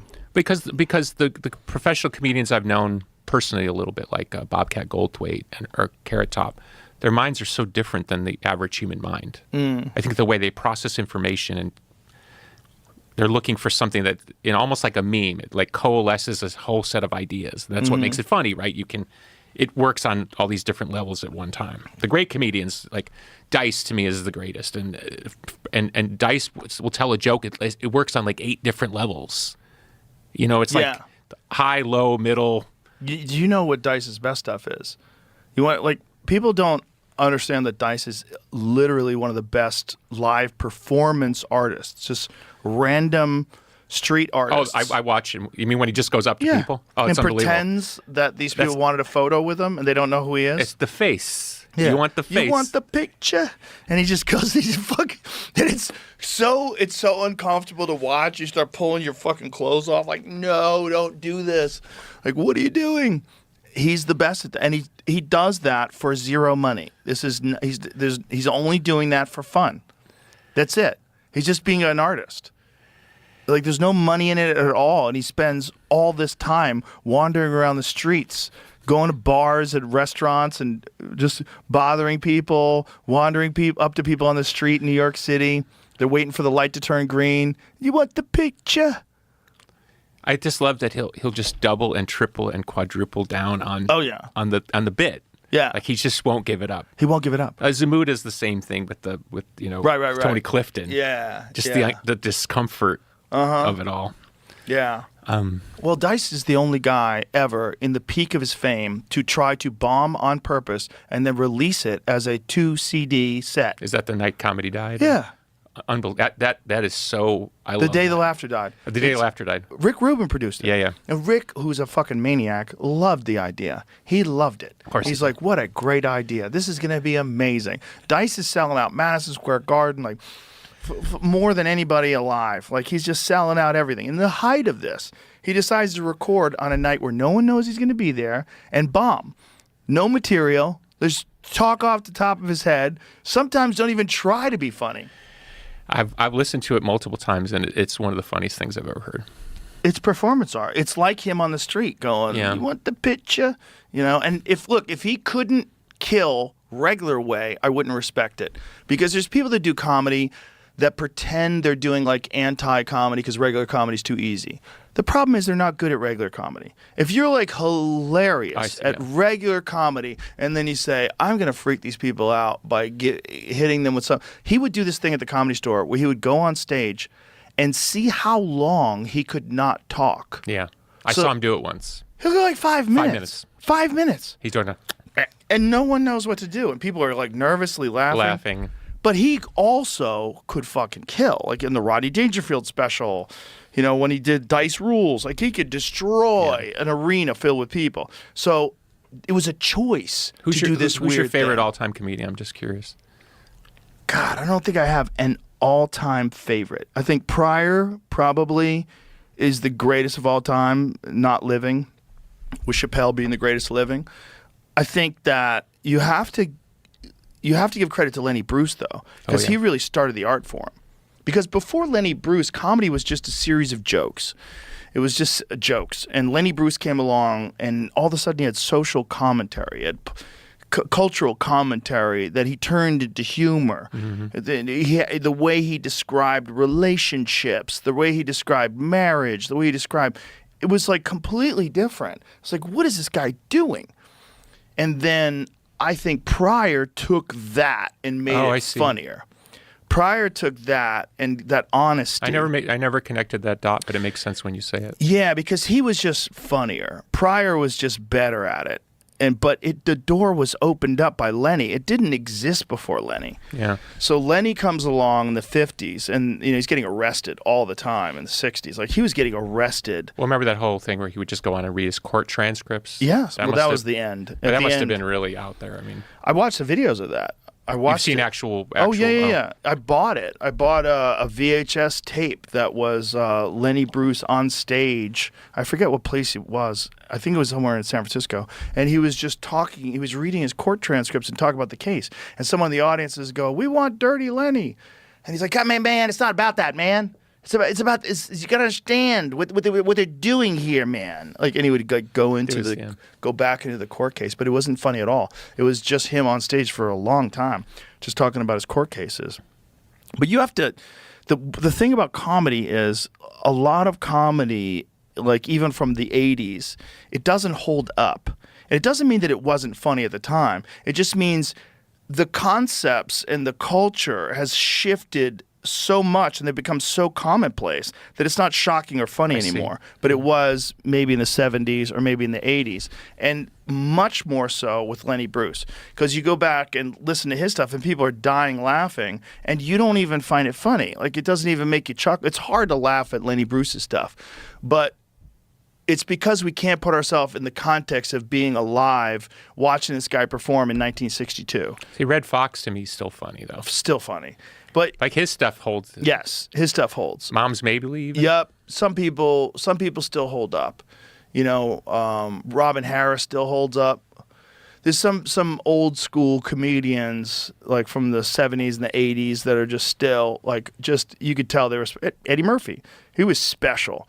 He was like a special talent. Like that still holds up today. But some of the stuff doesn't.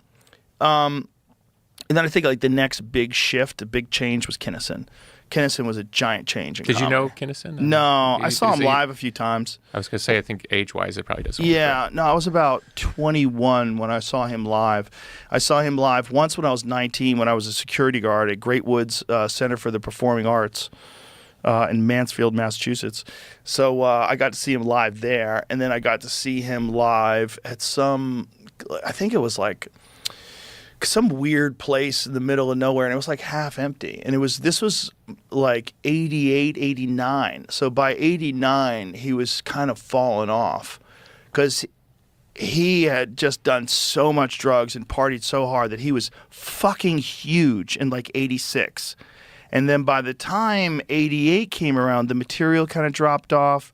And then by the time I saw him, it was like 89 or 90. It wasn't so good anymore. And then he died in like, did he die like 92? I think he died in 92. Car crash, right? Yeah, drunk driver, ironically, because he had jokes about drunk driving.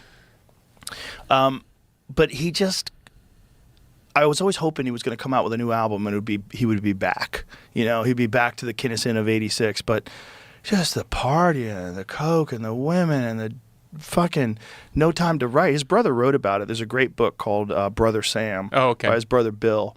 Bill wrote it. Bill wrote about the childhood, about him getting hit by a car and becoming this maniac. He's like the victim of a head injury. Oh, okay. And that's what turned him into that fucking maniac. The childhood preaching is Yes. also part of the... Childhood preaching, tent revival preaching, and he brought that kind of energy to comedy.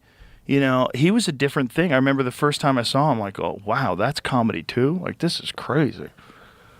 I remember like thinking like, well, this is a completely different thing. I never thought this was stand-up comedy. This guy, Yeah, he was like, to me at the time, it was like he was the rock and roll equivalent of Yes. comedy or something. yes, And didn't Guns N' Roses take him on tour or something? There was some, I seem to remember like something like that. took him on tour. I think Bon Jovi too. I think he was hanging out with those guys too. He was just. I think Bon Jovi was one of his because he had a music video called Wild Thing. I remember he was made a singing. song. Yeah. Yeah.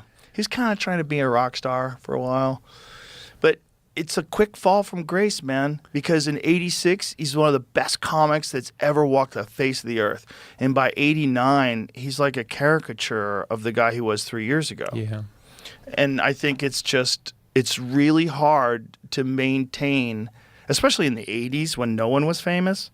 Like, how many famous comedians were there? There were like 5, 10 at the Yeah. most. Now there's hundreds. But back then, like, nobody was famous. So it was all about getting on Carson. That was the thing, right? it was about getting an HBO special. Okay. That was the big Sorry, thing. yeah. Carson was big in the 80s, but for a guy like Kinnison, even though he got on Letterman and he had Yeah. one of the most brilliant sets ever on his Letterman set's fantastic. We played it on the show once. It's really good. But I think with Kinnison, it was really the HBO special. It was Rodney Dangerfield's Young Comedian special first, and people got to see him on that. And then he did his own hour Yeah, special. you're right, because when Eddie Murphy did his HBO special, that was when he just like... Yep, delirious. Remember he had that like the Yep. leather suit? Yep. I remember high school, everybody was like, it was all... Norton, I've been looking at you. And I know you've been looking at me. Yeah, he Good was... stuff. Yeah, I mean, it's like there was only a few back then, though, you know, and then Dice came along, and Dice had a completely different element to it because people wanted to repeat the lines. What's in the bowl, bitch? Yeah. Oh, the whole crowd would go crazy. Yeah. It was like it was rock and roll. Like they sang along, you know, shot through the heart. It was like rock and roll. Like Yeah. everybody was singing along. You give love a bad name. The crowd wanted to say that, and the crowd wanted to say, "Little boy blue, oh, he needed the money, Yeah. oh." I tried to talk my wife into seeing if we could hire Dice to do our wedding. She wasn't having it. Who knows what he would have done? The vision I had, my wife wanted to do kind of an after party of the wedding. We had it at my house, so the idea was, you know, when half the crowd bangs off because it's been a long day, there'll still be a crowd that want to hang out and just party. And then Dice shows up. And then Dice shows up At and then, 1 a.m. and then puts the death ray on me. Right? She just was not having it. We used to say Dice had 2 dices, but my favorite dice was Mean Dice, because Mean Dice would like find a guy in the audience. He knew who could take it, who couldn't, who's smiling and laughing along. And he'd be like, "Look at you," and just start tearing this fucking poor Yeah. fool apart. Fun. Back then, the beautiful thing was the Comedy Store had no audience. So he could go on unannounced. He would show up at midnight on a fucking Monday night or something like that and just torture people for fun. Just for fun. He was only fucking around. He was I'm having Bill Burr PTSD because that feeling when they put the death ray on you. It really bothered you? No, it didn't bother me. It's just It's uncomfortable. Well, I'm not gonna. What do they always say? Don't bring a knife to a gunfight, right? What am I gonna say? You know what I mean? Why was he picking on you? I think because he was uncomfortable about the whole setup. Because at the end of the day, it's my fault. I'm the one who said something in public. Right. So at the end of the day, I do bear the responsibility for initiating this insanity. It's taken a life of its own. Because I walk through public now, and people are like, "Hey, it's Bill Burr's brother," so he's got to be getting it the other way. That's hilarious. You're the brother of that weirdo from the Pumpkins, you know. I don't know. We were talking about the other night at the club in the green room, and we were convinced it was a bit that you guys were doing together. We were convinced. Well, no one disagreed. No one was like, "Yeah, I think it's real." Most people were like, "Nah, I think they were fucking around." I think it seemed like they made an agreement. It's somewhere between a bit and reality, and I think that's where it gets confusing. And that's why I would use the word meta. There's this moment, if you watch it back, where Howie splits and just leaves me and Bill alone. And Howie's, Howie has a band that plays when he does a show. So the gentleman who runs the band starts playing a really sad piano, and Bill just starts riffing. It's just me and him in this room alone. I mean, I don't know Bill at all, and he starts talking about our shared dad, and it gets really weird because on some level it's like it's possible, right? Right. Even if it's 1%, it's not a zero. Right. So that's where it gets kind of. That's why I say meta. It's like you're looking down a hall of mirrors. And you start almost playing with your mind. You're thinking like, well, it could be possible. It's also the two of you guys doing this publicly is very pro wrestling, which is what you love. There's something about. I brought a wrestler with me today who runs the promotions for the NWA. But you know what I'm saying? It's like there's something about it. It's like, is this kayfabe? You know, is this real? Is this a shoot or is this a work? Like, what is this? Well, Tommy Dreamer. I know the name. Tommy Dreamer, famous ECW wrestler, went on to work for WWE and now works for TNA. Tommy's the classic salty veteran, seen it all, done it all, been split in half and the whole thing. So there's nothing Tommy hasn't seen. And Tommy will say something like, it's all a work. It's all a work. Like, basically, it's the cynical view that everything you see in the world is fake. Well, if you're a pro the president is fake, the news is fake. It's all work. So once you go there cynically, it's hard to back out of that. Yeah. So I like the artist in me likes the discomfort. Yes, that's what I'm getting at. Yeah. Yeah. I really do like the discomfort. I remember watching Andy Kaufman on Saturday Night Live circa 78 or whatever. And it's that idea that you can create a vibration in the room between what's expected and where you're willing to go. Yeah.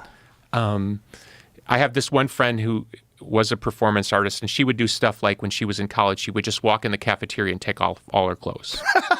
And she would stick a camera in the corner and just film people's reactions. And it was interesting to watch because one guy would just keep eating his food and no-sell it. Like, I'm just going to eat my salad and just pretend this isn't happening. Like, every human being goes in a different direction with the weirdness. Right. So, as an artist, on a stage, there is this kind of crazy power that you have because depending on what comes out of your mouth next or what you do can affect thousands of people. And then, obviously, through a digital medium, even more. So there's something about flirting with the uncomfortable, but what makes it uncomfortable is it always has a foundation of truth. You know what I'm saying? Yes, I do know what you're saying. Yeah. If it didn't have a foundation of truth, it would just be silly. Right. The discomfort comes from like, there's something you're doing that I recognize in myself, or I know somebody that's like this. Yeah, well, it makes it much more interesting if there's a 1% chance that it's true. If I just think you guys are running a sketch, it's kind of funny, But if it might be true, then it gets to that weird place Right. where it's like, this is okay. So if I uncomfortable. walked out of that room that day after meeting Bill for the first time, and it was a 1% chance, if now that I walk through life, we're up into like the 10 percentile in the public's mind. Yes. 10% of the public is convinced we're brothers. Even if I sat there and told them, no, it's not true. More now. That's okay, but that's what I'm Now, saying. after this show? But that's why it's like when you say it's a bit, yeah, it's a bit to the extent that you're playing with the idea. Yes. Do you know what I mean? Yeah. It would be like if I sat down and say, I'm sure you remember the last time I was on your show, but I met you when I was 12, and I told you this whole story about how I met you. Like Carrot Top in his show tells this whole story about meeting Gallagher when he's a kid. Have you ever heard that? No. Gallagher is Carrot Top's hero. Sure. And he even does like a thing at the end of his show in tribute to Gallagher. He kind of does a watermelon bit or something like that. But he tells this thing in the show about how meeting Gallagher when he was like 14 years old, and Gallagher like actually gave him some advice that inspired him to be who he became. But I mean, for all I know, it's a bit. Right. But he says it with such earnestness, and it does have some.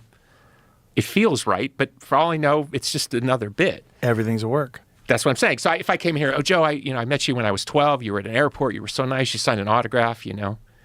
There's a part of you that would be like, well, it's possible. I mean, you know what I mean?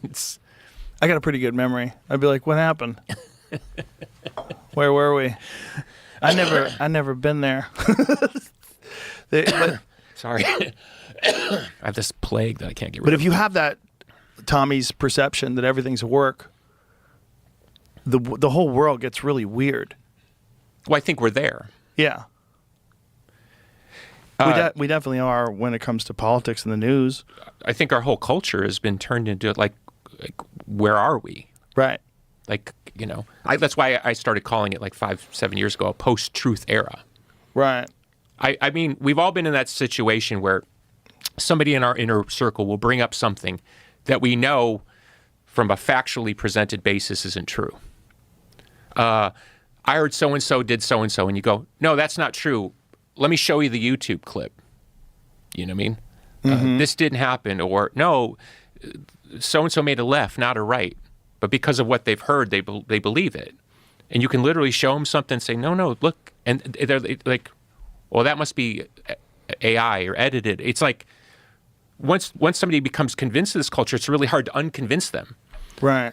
And so from a performing point of view and somebody who's now also in the podcasting sphere, it's like, is it better to play into what people want? Like I really appreciated in Bruce Springsteen's Broadway special when in the first 5 minutes of the thing, he basically says, I'm not really Bruce Springsteen. Have you ever seen it? No. It's really worth watching. In the first 5, it's when he did his long Broadway run. You know about that? He did this thing where it was like he would talk and then play songs. No, I didn't even know he did it was huge. He went on this massive Broadway run. Huh. And the HBO did it and put it on as a special. But he literally in the first 5 minutes of talking, and it's about 1,200 people a night, so it's a live audience, and he says in the first 5 minutes, by the way, I'm not Bruce Springsteen. Like I mean that's my name, but the Bruce Springsteen you think, he's like, I don't know how to fix a car. I've never been a factory in my life. He serious. Yeah. Now I knew that as a performer, I knew that what I was watching wasn't real, but people want him to play John Wayne so bad that he puts his finger in there and says, okay, you want me to be John Wayne? I'll be John Wayne. Right. But that's audience capture, right? Yes, but now we're in the business of it. I mean, there's obviously examples, historical antecedents over the last 100 years of media where people would figure it out. Right. Charlie Chaplin or something, you know what I mean? Like they wanted him to be the tramp, so he became the tramp. Right. He wasn't that guy at all. Right. He fed into it and obviously connected to something real in him, but he wasn't really a tramp. He was a complete Rich Lothario. Well, you really see it in The Dictator, that movie, The Dictator. Yeah. Where he has that insane speech at the end. Oh, yeah. About uniting the world. Yeah. Yeah. Well, he was an out-and-out socialist, basically. And a brilliant guy. Like, Oh, yeah. Which is really crazy when you think about how silly his character was. His character was this like bumbling, stumbling goof. So that's what I'm saying. What is more valuable, what the public wants from you or what is true? In the entertainment world, we're used to it, right? Yeah. Like you could play Joe Rogan, the comedian, at the drop of a hat because you've done it. And Joe Rogan, the UFC announcer, just I'm not saying it's not who you are, but it's an extenuation. We say in wrestling, you turn the volume up to 11. Right. It's still Joe Rogan. I don't see you as being disingenuous. I can't even think of one time I've ever seen you in any media where I thought that he's not Joe Rogan. You know what I'm saying? Right. I've done it. I've played other people. So, but what I'm trying to say is now we're in this thing where like everybody's doing it. I mean, everybody. We've all looked at some girl on the internet and said, that's not how she really looks. And you got to go through the Instagram and like you find the real picture. Right. Like everybody's kind of become comfortable with like a filter over everything. So that's what I mean. We're in a post-truth world where the impression is becoming more valuable than the reality. That's really, I think, unprecedented. Yeah, I think so too. But I also think that authenticity is more valuable now than ever before because it's hard to find. Well, that would be my argument for why my band has risen back up. Because we're one of the only bands left that sort of represents some ideal that's long abandoned. Right. You're not a corporate creation. No, we never were. Right. And we were. And there's so many of them now. You feel like, like you ever seen Kinnison's bit about the Monkees? The band, the Monkees? Yeah. I don't. Give me the. Well, it's a bit about Manson. It was, and then he does this bit about the Monkees, about they weren't a real fucking band, like because they were pieced together by a corporation. The Monkees, like one of the, which were great. The Monkees are great. I'm a believer. They have some great songs, but they were kind of one of the first corporate creations. But I actually on my podcast recently interviewed Mickey Dolenz. Oh wow! And we talk a lot about this very subject. It hasn't aired yet, but. He was less interested in the discussion than I was because my argument would be is that the Monkees are actually the template that came. Our whole lives, the Monkees were dismissed as an anachronistic thing that went against the integrity of the Beatles. Right. But if you actually look now, Beatles versus Monkees, the Monkees are more accurate of what came than the Beatles. In what way? Because authenticity is less and less and less important. Oh. Those who establish authenticity, and I would include myself amongst that, and I would include you in that, they're very valuable. But you also know, because of your public things that have gone on, you've had to stand there and take a lot of shit because just even speaking your own truth is inconvenient in a post-truth world. Yeah.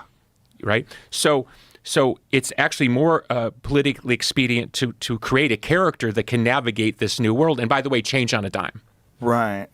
Does it make sense the way I'm positing? No, it does make sense. So my argument would be from a rock and roll historical point of view is that the Monkees are actually more relevant now in a particular way. The Beatles are this preeminent band. That's not the argument I'm making. I'm saying is the model of the Monkees, which was always held up as for a form of mockery.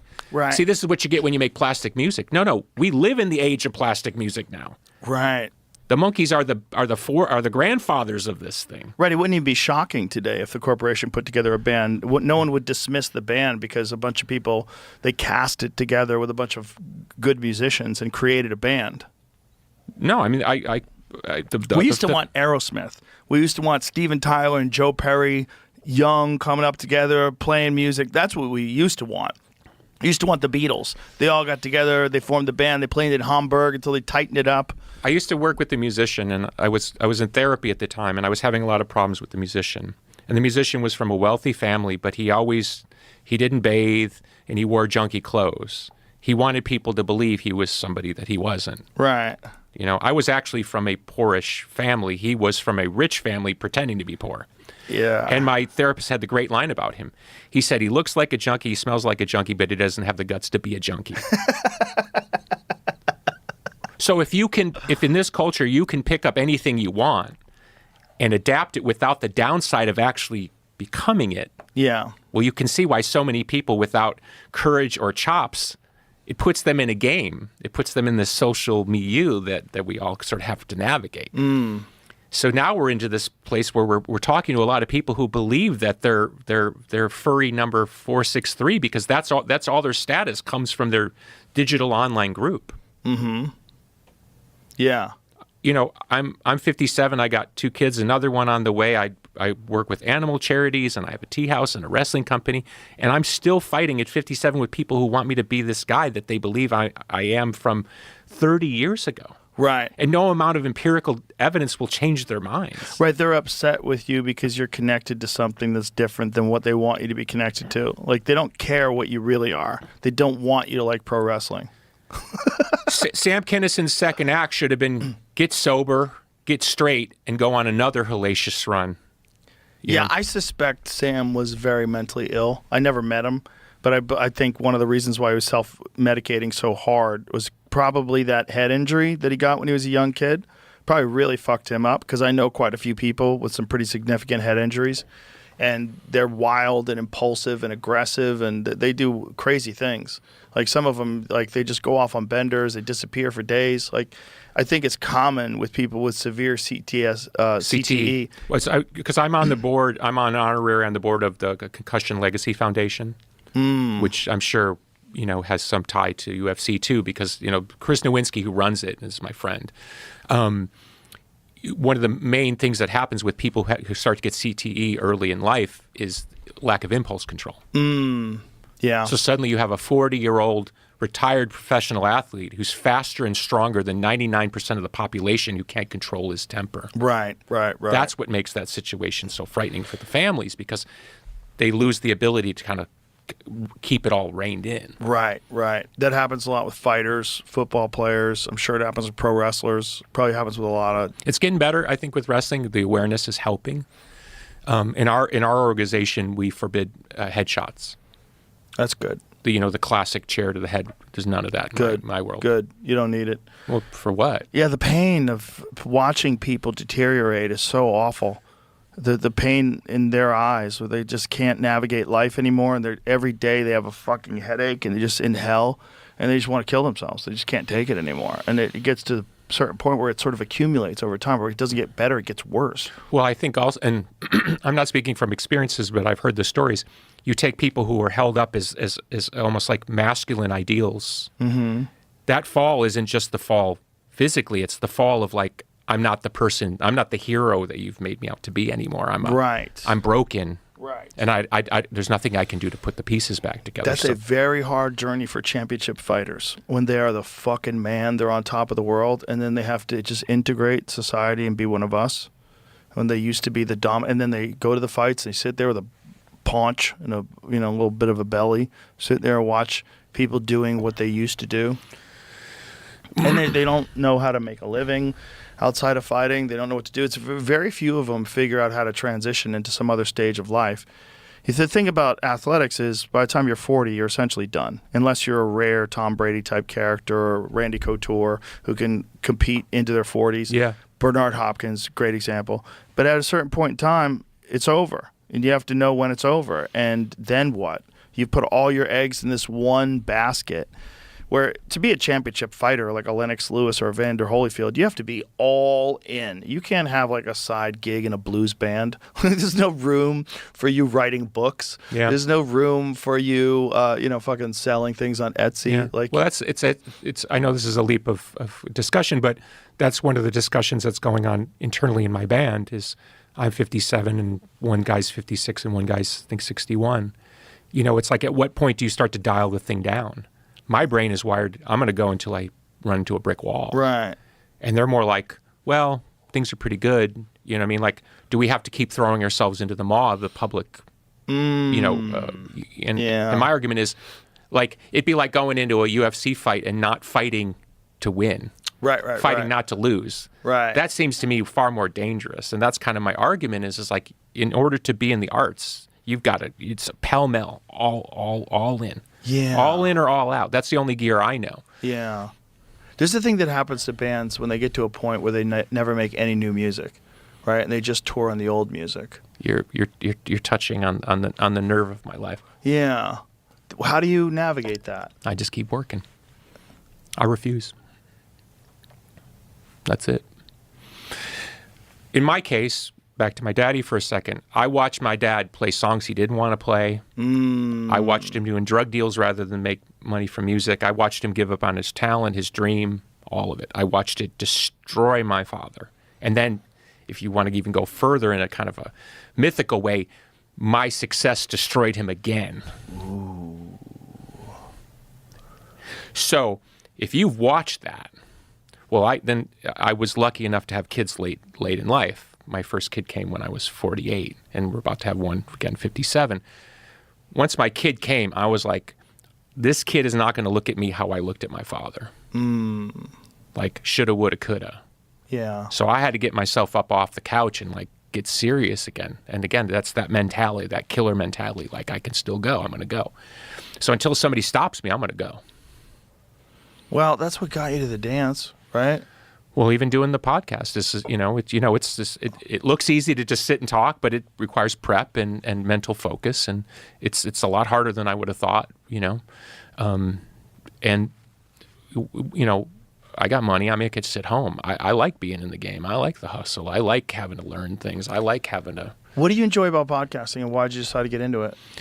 A quick story was I did a podcast based on an album that we put out that was 33 songs, and I did it for iHeartRadio, and they were fine and everything. But when it all finished, I started to kind of enjoy it a bit, and I poked around as you do to see if anybody was interested, and it was like crickets. Nobody gave a shit about me being a podcaster, like, at all. And if any kind of response came back, it'd be like, well, if you want to tell stories about the 90s and get other 90s artists on to talk about the 90s, we'd be cool with that. But other than that, we have no use for you. So I just thought, okay, not for me, not meant to be. And then I did Club Random with Bill Maher. And as soon as I was done with the episode and shaking everybody's hands, they said, Bill's starting a podcast network. Would you be interested in doing this? And I said, only if I could do whatever I want to do. And they said, tell us what it is. And I pitched them the idea that is the show called Magnificent Others Now. I said, I want to talk to whoever I want to talk to about whatever I want to talk about. But here's the reason, and the reason to the heart of your question is I feel there's a lot of people in this culture that don't get celebrated in the way that I would celebrate them because we've become so skewed with influencers and people who are famous that don't do shit. Yeah. And I think there's a lot of value in American culture that can be celebrated. So you're talking about, like, say, a retired fighter or something. There's a lot we can learn from a retired fighter. Yeah. You have a Shogun armor out here. You know what I mean? To me, a retired fighter is like, you think I don't want to sit down with a retired Shogun? Right. And ask them about what it's like to be in there alone? Right. Recently interviewed Steve Vai, the great guitar player. And for some reason, I had this idea of like the classic Sergio Leone, two guys at the end of the street with the gun. Yeah. So I said to Steve Vai, who do you fear at the end of, who's the faster gun? You know what I mean? That's his. Right. Not, I'm projecting, but I'm saying we all have that moment, like, who do we not want to be in the octagon with? Is it Eddie Van Halen? Who was it? For me? Yeah. Or for him? For Steve Vai. He didn't want to say. Really? Well, I think he's a top guy. So Right. why would you want to create heat where there's no need to create heat? I mean, he's at an elite level. Right. I'll tell you what, I wouldn't want to be at the end of the street with him, Steve Vai at the other end of the street. Yeah. Or Yngwie. Yeah, Those guys are right. like insane. Shredders. I mean, yeah. Yeah. I mean, I'm an amateur, compared to those guys, so I wouldn't want the woo. There's something about that kind of shredding, too, that's just, like, so stunning. Freakish. Yeah. I mean, do you still train MMA or? I still do martial arts. Okay, yeah. So I don't spar though. I don't get hit in the head anymore. But there's got to be those times where you see a fighter that they just get it. Yeah. And it looks easy for them, and you're like, how is that? Autism. Okay, God bless. But I'm saying that's the way it is for me with other musicians sometimes. Right. I'll look at a guy like Steve Vai or an Eddie Van Halen or Yngwie, I'm like, how do you do that? Right. Like what it must have been like when Hendrix burst onto the scene. My dad had a story, actually. Yeah? He was playing a club in Wisconsin. He never heard of Jimi Hendrix. And Jimi Hendrix was playing the night before they were playing the same club. So one of his boys said, why don't we go up, watch this new guy, Jimi Hendrix. We'll hang out. We'll play the gig the next night. We'll drive back to Chicago. So imagine my dad's in a club in Wisconsin with like 1,000 people in 1966 or 67, and out walks Jimi Hendrix. Whoa. My dad said he'd never even heard his music, so it split his mind. And he said it was so shocking the way he played and how masterful he was at it. He said when he got on stage the next night, he felt like he couldn't play the guitar at all. Wow. It was like an alien instrument. And Clapton talks about it. Jimi Hendrix blew Clapton's mind, and when Royal Albert Hall, whatever it was, where he was like, "Oh my God, what the hell is happening?" Yeah, I think it was Bag of Nails or something it was called. He was like, "What am I doing?" And this is when people were spray painting on the walls in London, Clapton is God. And here shows up this guy who was on the Chitlin circuit, is what they used to call, playing for Little Richard and the Isley Brothers. I mean, he was just in the backup band. Yeah. And he shows up in England. Chaz Chandler, the bassist from the Animals, goes, this guy could be a star, gets him a record deal. He shows up in England, and next thing you know, he's like Hey Joe is a #1 hit, and he's on TV, and it's like, I mean, imagine that. Wow. So, yeah, there are those people that's like, it's so shocking. Van Halen was the same way. I got to interview him once and sit in his studio for 4 hours. He would just play the guitar, and you'd just be like, I don't understand how this is possible. You're doing inhuman things, and I know how to do what you do. Yeah. And I can't even come close to doing what you're doing. It's shocking. It's always interesting, too, that people have a specific sound. Like, you can hear them, and you know who's playing the guitar. Like, Stevie Ray Vaughan had a sound. Like, you could hear him, like, when he was doing Voodoo Child, you're like, oh, that's the Stevie version. Like, he played music. Do you play guitar at all? No. So the one thing I'll tell you, guitar player to non-guitar player, is the thing you learned about the great guitar players, it's all in their hands. Everybody focuses on what amp, what guitar, the gear.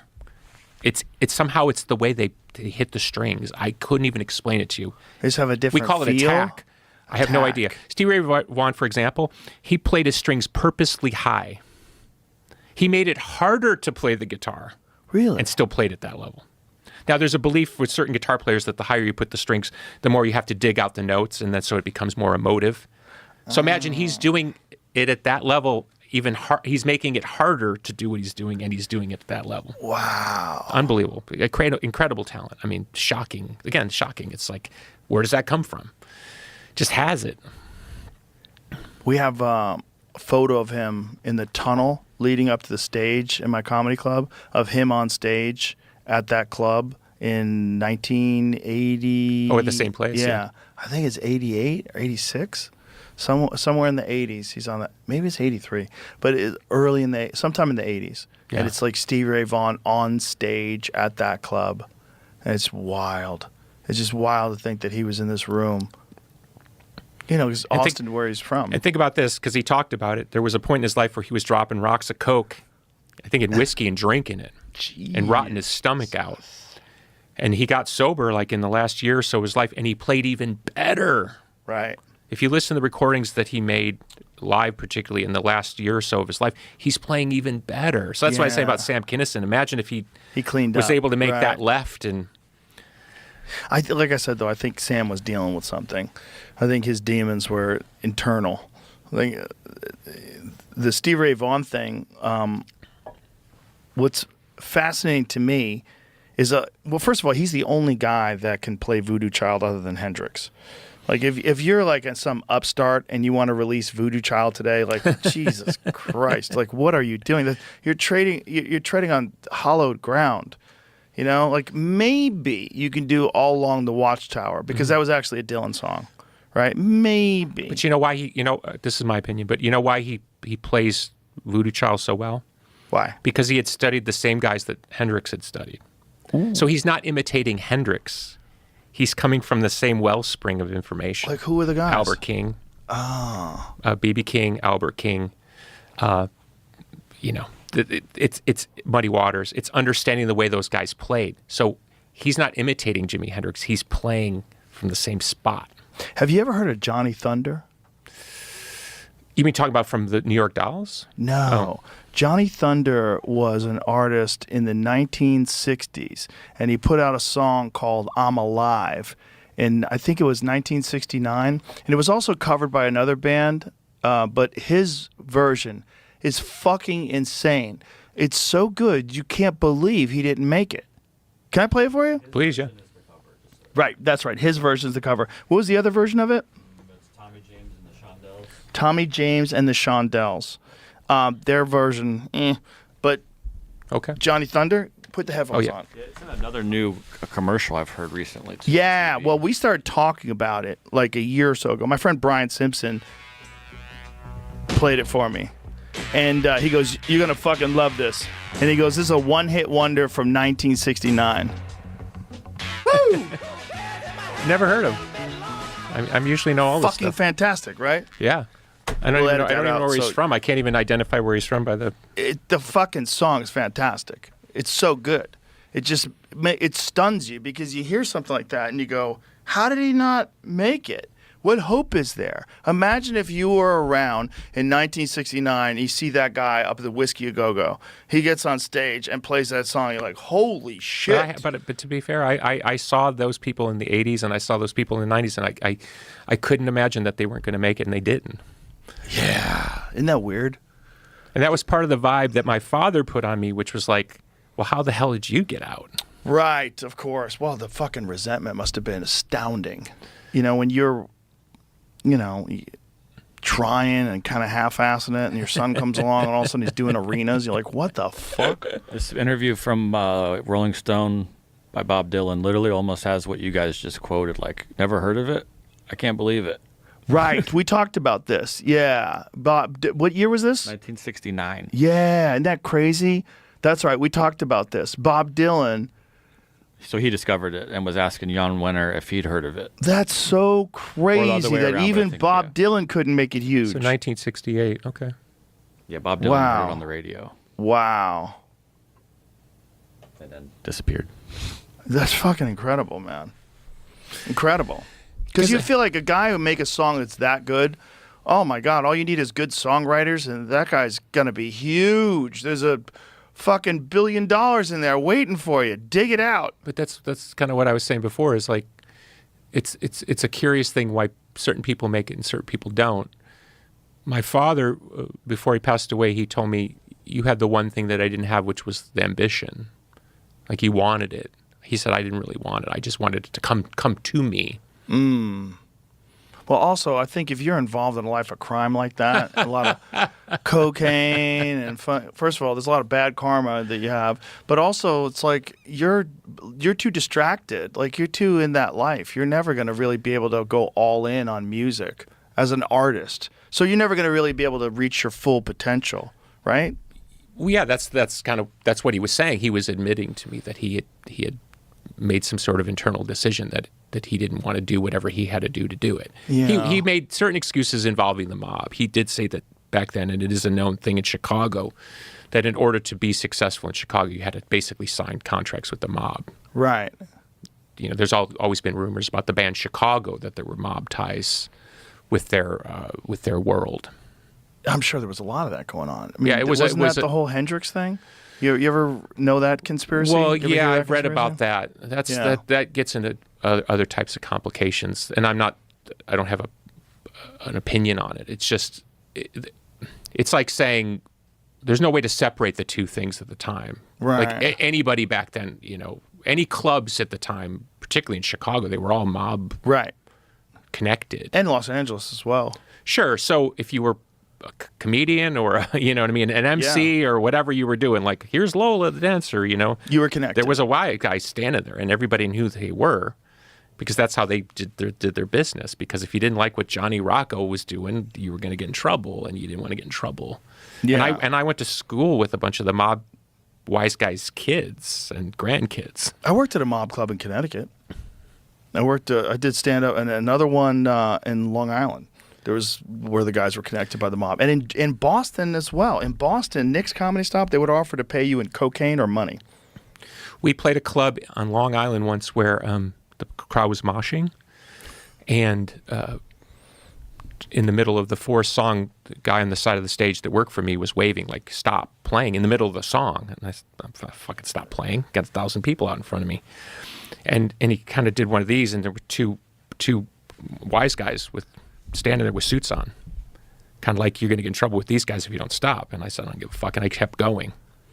So they waited one more song, and then they came out between songs on stage with their backs to the audience, and they pulled their coats open and showed me a gun and said, you better calm the fuck down.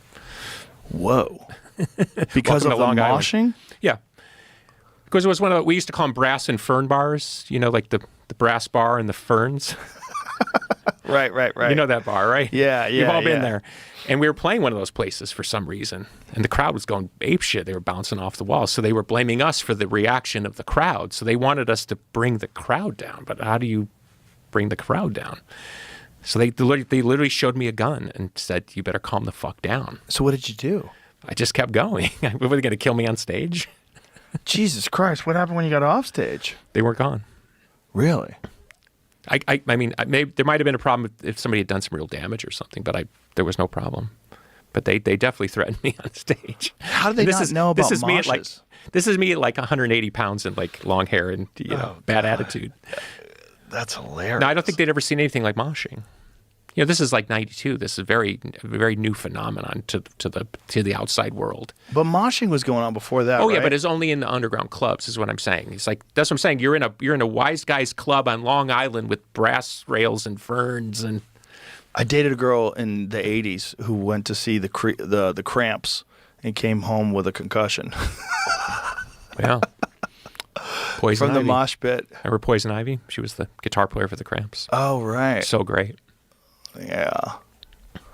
Bad music for bad people. Did you ever kind of encounter the alternative scene when you were a kid? Not really. No. Just not for you, the freaks. I didn't go to very many. I mean, I went to a few concerts when I was a kid, but not like I went to Jay Giles' band. I saw George Thorogood. Not exactly alternative there. Yeah, no, I didn't. I never really saw a lot. And then once I started really getting into comedy, I didn't really go to see anybody perform. I was mostly just performing myself, so Yeah. I never got to see anybody. Yeah. And I didn't really become friends with band people until I moved to Hollywood. And then like in the late '90s and 2000s, I met a bunch of band people, and it was always weird. Hanging out with them was always odd. It's like, oh, that's that guy from that band. Yeah, it's a lot of like, what do you call it? When the brains don't connect, the brain hemispheres, bipolar. A lot about bipolarity in musicians. Yeah? Oh yeah, Particularly high levels? my theory is the reason they become musicians is they overdevelop one side of their brain. Oh. You probably get on somebody who knows what they're talking about, but the idea is that if people's their brain hemisphere, and that's why a lot of musicians do coke, is it helps the polarities work. It helps the brain communicate left to right. Really? Oh yeah. It's a known thing that coke really helps that if you have that bipolarity. Huh. Is that a medication for people that are bipolar? Do they give them Adderall or anything like that? I don't know. I mean, I've worked with people who are bipolar and they've talked about their medications and stuff, Huh. And it's still kind of an inexact science, bipolarity. It's crazy to think that coke helps fix some things. I think it helps what I've heard is it helps the brain communications. Anybody I've known that's bipolar as a musician that did coke told me they felt normal. It's the first time in their life they felt normal, that their brain worked normally. What a terrible thing. Yeah, it doesn't work, right? Imagine if that's the thing that keeps you together, it's cocaine. I wonder what coca leaves would do. Because there's a lot of people like the high altitude herding populations and, like people in Peru, they chew coca leaves just for energy. And apparently it's a very different thing, like the chewing of the coca leaves. Or you can get tea, coca tea. Yeah? I was just in South America. I've enjoyed had coca that. tea. I've had mate de coca. Yeah. Yeah, It's I've kind of had like that. you get a little bit of a clarity. But the chewing of the leaves is like, it's so normal for them. And it's illegal over here. Yeah. But back to the theory, the idea is if you have one side of your brain overdevelop, it makes you good at something that you wouldn't necessarily be good at. And then bad at life. Yeah, probably. You know. So you need a handler like Elvis. So you need the colonel. if you're meeting a successful musician, they're the graduating class of the bipolarity. Oh, okay, that makes sense. So there's some functional level of acumen. That makes sense. That's why through the years, as I've heard people give rumor to any number of famous rock stars, it's like I recognize all the behaviors. Most people treat it like, oh, can you believe so-and-so did this and made this erratic decision? It's like, no, that's a musician. That's how most of their brains work. Yeah. I don't know what it is, and maybe there's a comedic parallel, but it just strikes me that the reason there's such consistent bad behavior with musicians is because their brains don't work right. And I'm sure somebody's going to get mad at me for saying that, but I mean it as a compliment. It makes them good at something that they maybe wouldn't necessarily be good at. And maybe, I don't know, I've never been tested. I don't think I'm bipolar, but... Yeah, I would imagine then a lot of like motivational speakers would not be awesome band members. You know what I mean? Like people who are completely dialed in with their life. Tony Robbins, my new bass player, They get up in the morning and they do their exercise and yoga and they eat well. They stare at the sun as it rises and they got their fucking whole life dialed in. They probably wouldn't be the best band members. Well, especially like a lead singer. there's no good band members. That's the problem. Well, how do you guys how do you keep it together for all these years? Like, what's the key to a Well, harmonious? we did. And that's the thing. I mean, we broke Right. up in 2000, and then the drummer and I brought the band back in 2007, and it only lasted 2 years. And then I soldiered on alone as the only original member from 2009 to 2015, and then the drummer came back, and then the guitar player, who I didn't talk to for 16, 17 years, came back in 2018. So we've been an intact 3/4 unit since 2018. How come you guys didn't talk for so long? It's real heat. It was real heat. Yeah, that sucks. No, it's all resolved now. I mean, it's all good. I mean, I think if you don't talk to somebody for 16, 17 years, there's a beef there that, you know what I mean? It lasts. A real one. Yeah. But it's interesting to me how people can manage like that. It's always like, as comics, we always look at band members going, imagine if all of your fucking success depended on this guy showing up, that guy showing up, this guy's girlfriend not getting in the way, this guy's fucking uncle not trying to manage you guys. Like, you have all these fucking people, and you're trying to put together songs, and you're trying to like get out. Come on, we got a tour. I don't want to tour. My mom needs me to help her with the fucking business. And what are you talking about, man? We're in a band. We have a record deal. I'm nodding my head because this is this is my life experience for 35 years. We as comics, we always talk about it. Thank God we're like a one-man show. Thank God. All we need is other comics to work with us. The problem with the band is the band members have no idea why it works. Mm-hmm. We're clueless as to the mystery of why people are attracted to us as a unit. We can certainly conceptualize, like, I write good songs and I play good guitar, but there's something about bands that creates a kind of a magical. Pete Townsend referred to it as a gang, a gang that you want to be in. That's what makes bands attractive to people. That was his opinion. I don't disagree. There's something that goes on in those relationships that's kinetic enough that it sustains past whether or not you have a good song, or two. Right. Yeah, it's all the pieces make the puzzle together. It's not one piece as an individual. It's all of them together make Led Zeppelin. Yes. All of them together. So if you're lucky, and in this new world, you got the Stones playing into their 80s. Yeah. So the economy of music has changed, where it's like you're in an elongated state of success. It's just totally unprecedented, by the way. There's no what's going on with rock bands in their 50s and beyond is there's no prior parallel in 100 plus years of recorded music. There's not even one instance you can point to and say it worked that way then. So we're all in uncharted territory. And there's nobody that can even really advise you. There's always the material thing of like, well, you're going to make a lot of money, and you got this IP and the band, but it's like the actual sort of the nuts and bolts of how to hang together. So for us, it's been really I call it the family of the band. There's some sort of pride that's emerged with like, we've all survived. Our relationships are intact enough for us to get on a stage, and somehow it benefits our families individually.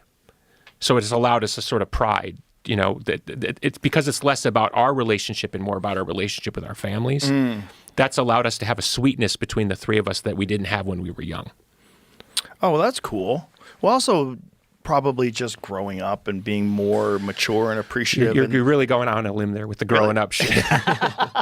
That's your a little bit of gratitude. Perpetual adolescence over here. Well, that is part of the fun, though. I mean, you actually have to really grow and up. It's funny, even when I say something like this, there's already some guy getting ready to go on Reddit, but there is a day you wake up and you look in the mirror, you're like, I'm a rock star. This is fucking cool. Yeah. And there's another day that you wake up and go, I don't have to get off this rock star train if I don't want to. Well, look at the Stones. I saw the Stones at CODA, at the Circuit of the Americas here in Austin a couple of years ago. It was fucking insane. It's insane. I was almost like having an out-of-body experience because you can't believe you're really seeing Mick Jagger. Like when he's out there dancing, I swear to God, I felt like I was on a drug. I was like, my friend Bobby and I were hanging. He's the one, he owns that place, Circuit of the Americas. And I was standing next to him like, I can't believe they're really here.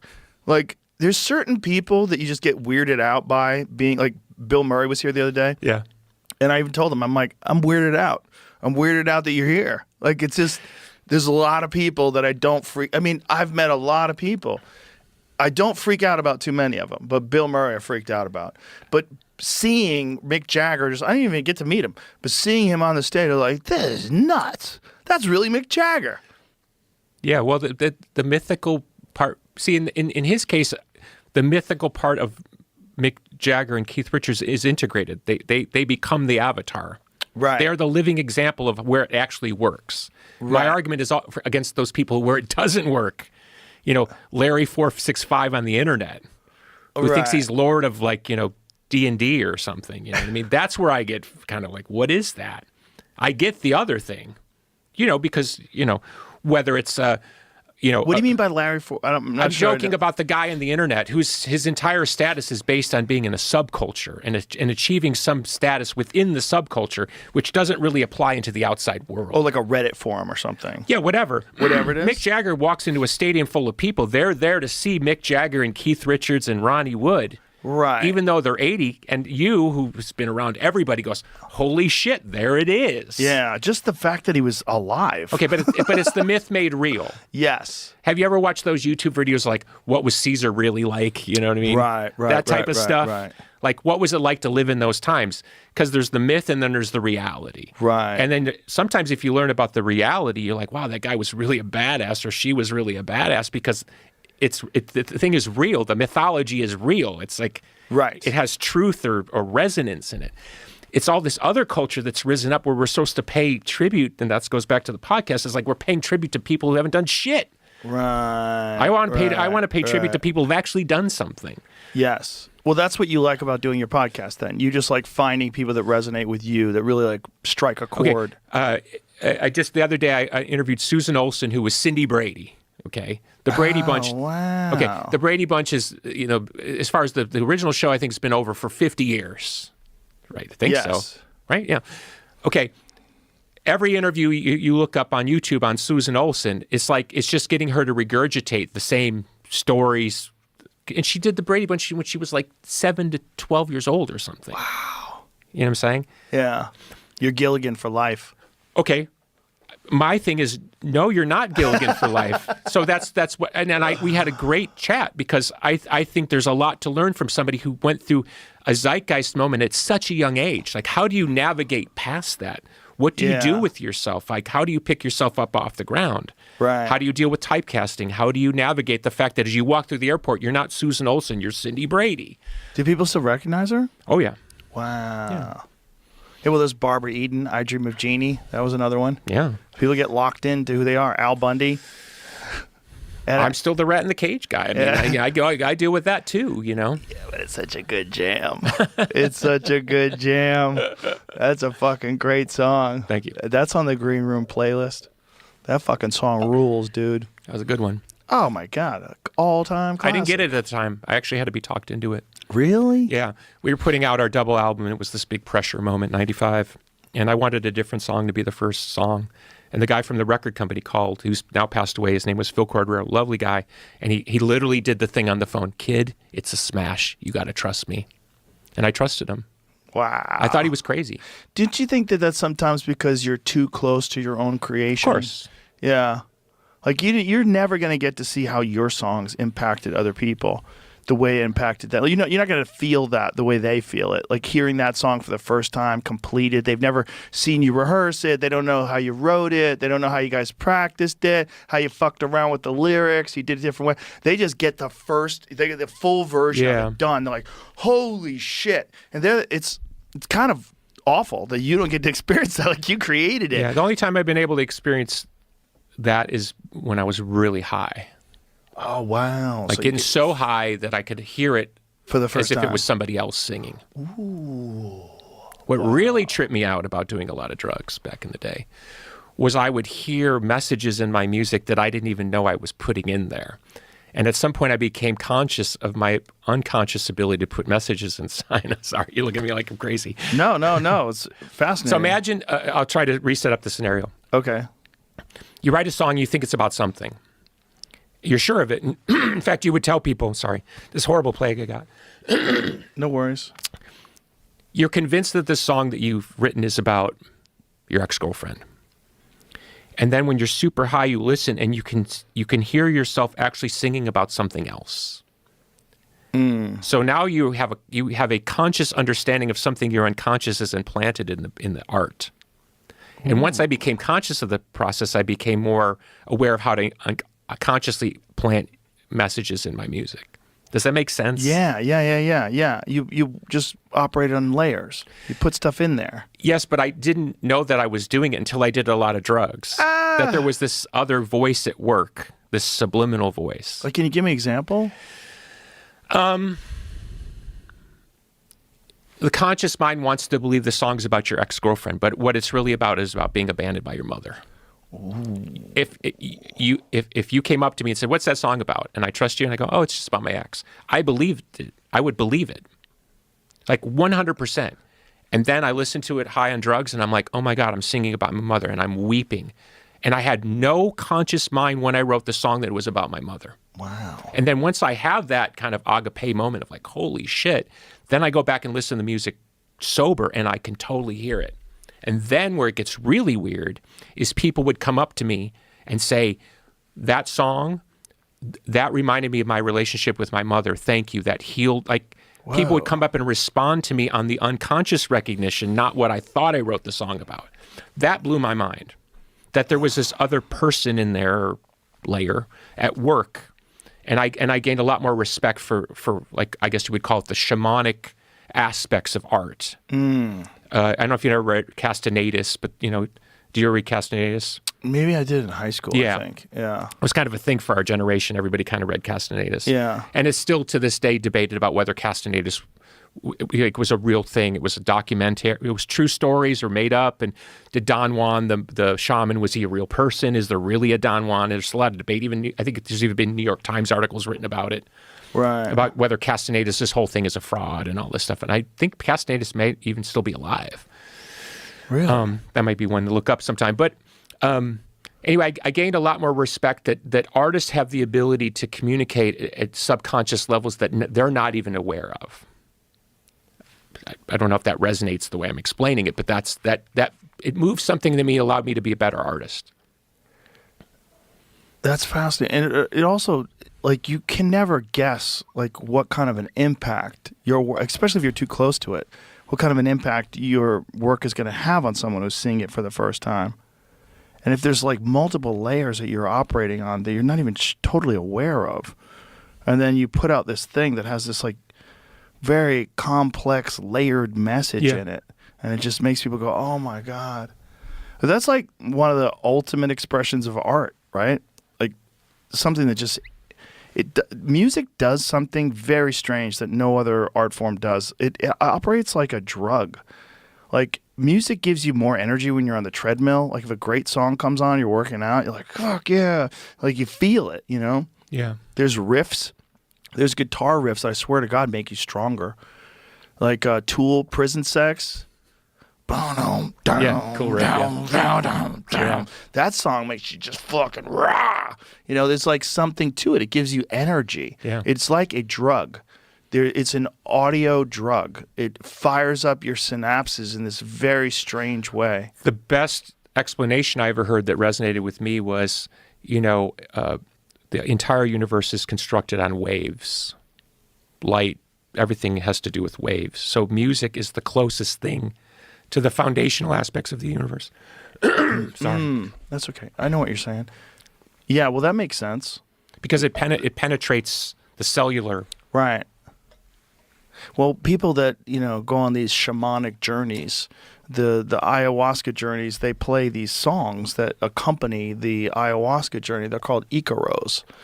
And when you... Are they traditional ayahuasca songs? Yes. And they have like this weird beat to them. When you listen to them by themselves, you're like, I don't get it. But if you listen to them under the influence, the psychedelic experience dances to those songs. And it gets guided by those songs, and it's really wild, like really wild. Like, and then you go, oh, this is like a technology to interface with the psychedelic experience. Okay, It's not, but you're hitting on exactly what I'm saying. I think artists, and I'll exclude myself from the discussion so I don't make somebody mad. Artists have a way of knowing how to do that without anybody teaching them.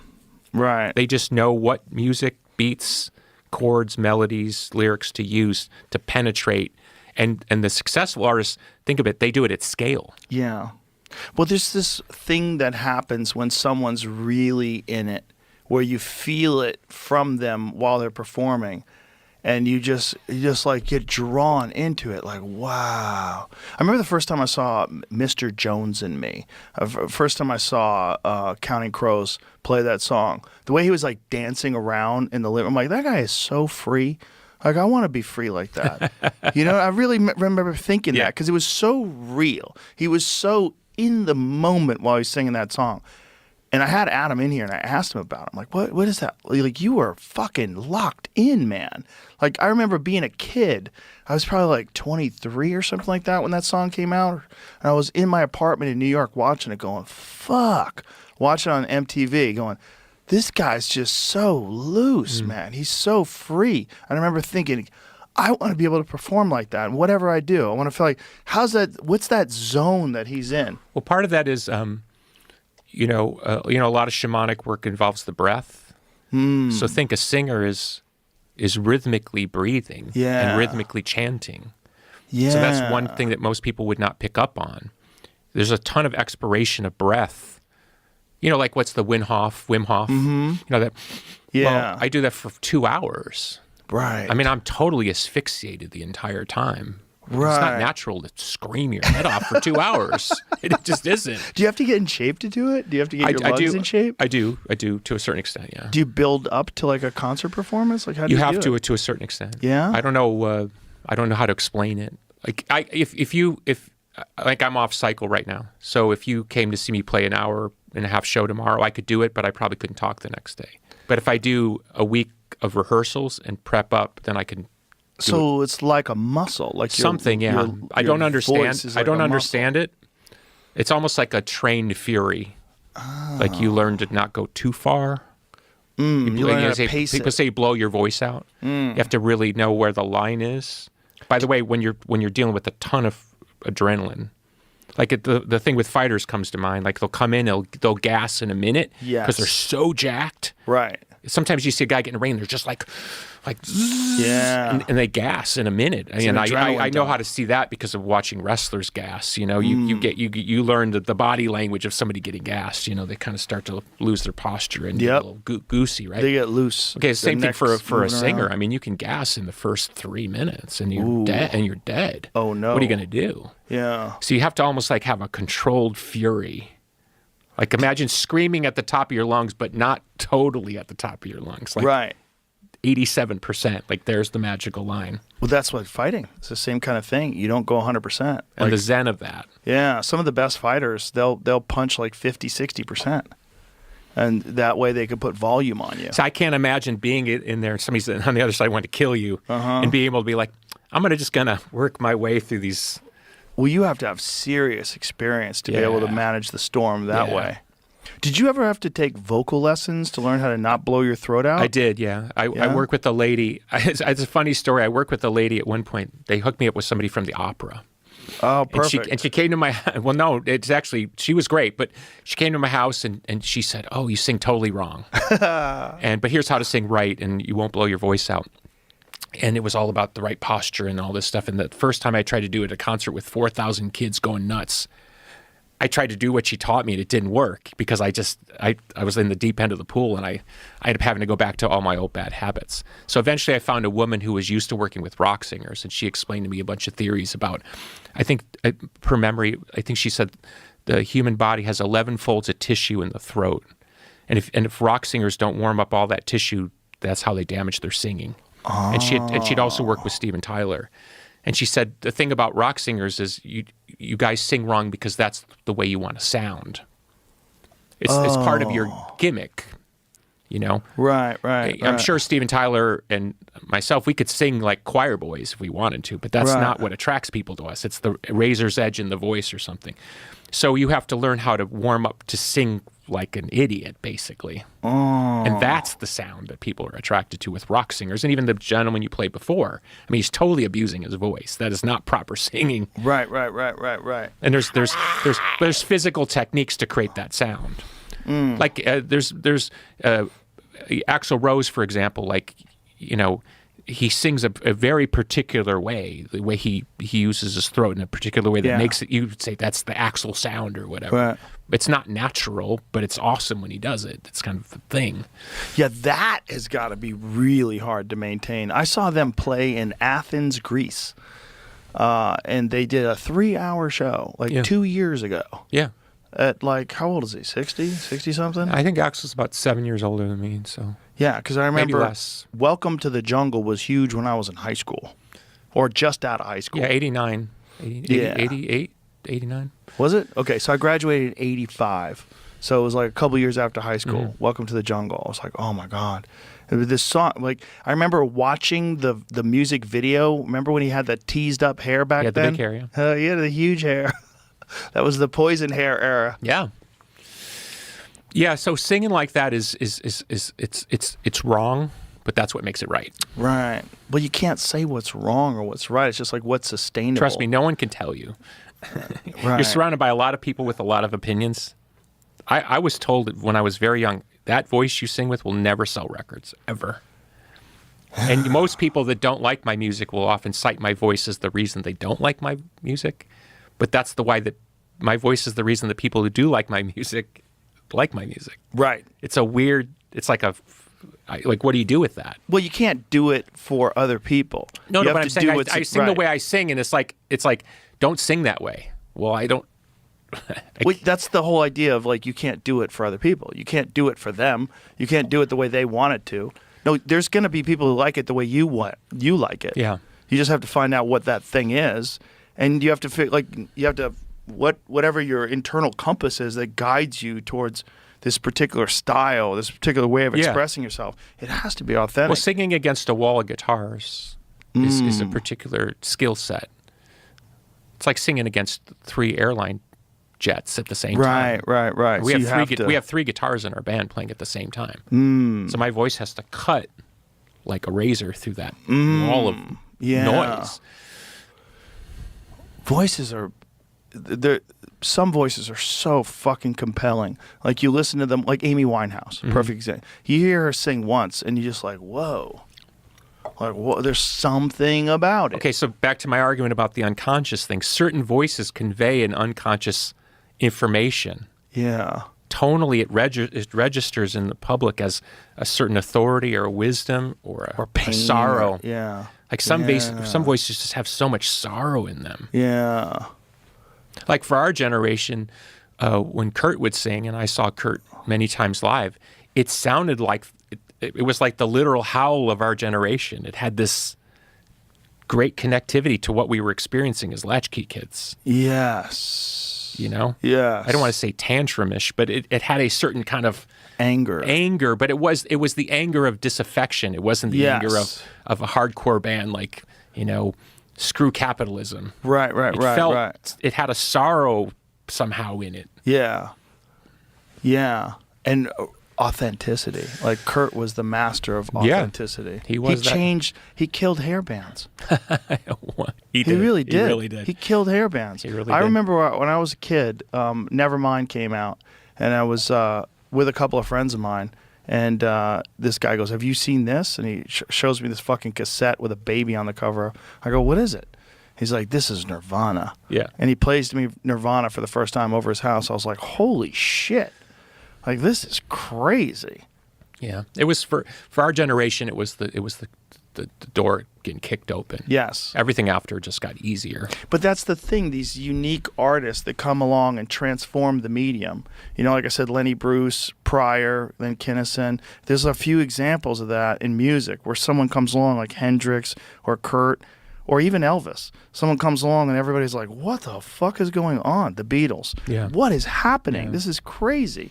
What strikes me, and this is a business point, but that's where all the money is. And yet the music business is not to nurture those talents. In fact, the music business works against those talents. It's almost like they blow up their business model so it becomes inconvenient. Well, what do you think the music business nurtures? Control. They want control. They want the biggest problem I've seen in the music business is they don't understand why musicians can't be as supple in the business part of the equation as a guy who makes cookies or something. This is what it costs. Right. Here's your quality control. The public wants more chocolate chips. Can't you just put more chocolate chips in there? And that's and none of that is what attracts the public to great artists. Right. It's like completely counterintuitive. So they sit there and you just end up as a name on a piece of paper or an inconvenient problem. Mm-hmm. I mean, I've said this a few times publicly, but it bears repeating here. Is I've been in meetings where they're complaining to me about me. Like how so? Like what do they say? That basically the person that I am in the world is inconvenient to their business. The things I'm saying, the things I'm doing, the music I'm making is inconvenient to their business. And could I temper those things more in the direction that they want? Like what particularly were they talking about? It does. You specifically? name it. Like give me one example. It could be anything from, you're too negative, to your songs are too weird, to your voice is too weird, to your guitars are too loud. They just want to sell more albums. Yes. So to them, it's an intellectual thing. Oh, wow. You'd be like, Joe, Yeah. if you could just make more jokes about the economy, you'd sell 2 stadiums, not just 1. This is what happened with Dave Chappelle while he left the Chappelle Show. Same exact kind of thing. A different version of it. Yeah. But Yeah, so it's this weird thing where you're sitting there and then you're like, and what I always try to tell them is, I didn't get here with that type of thinking.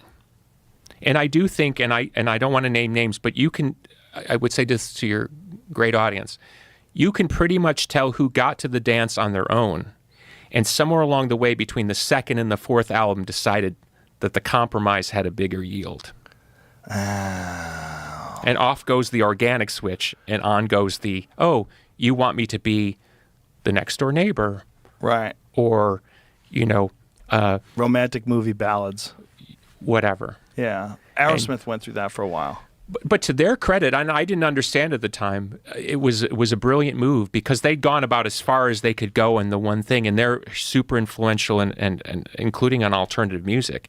And it ended up being a really smart watershed moment for them to do what they did. At the time, they were doing SNL skits. You remember Adam Sandler used to come out and he would do like, I think it was Adam Sandler, where he'd do like the 7 Aerosmith ballads in a row. And it was like, I'm crying, I'm really crying. They would just play and he'd just sing all those songs like Steven Tyler. But I think looking back, it was really smart what they did. Well, also, maybe they're allowed to do whatever they want to do.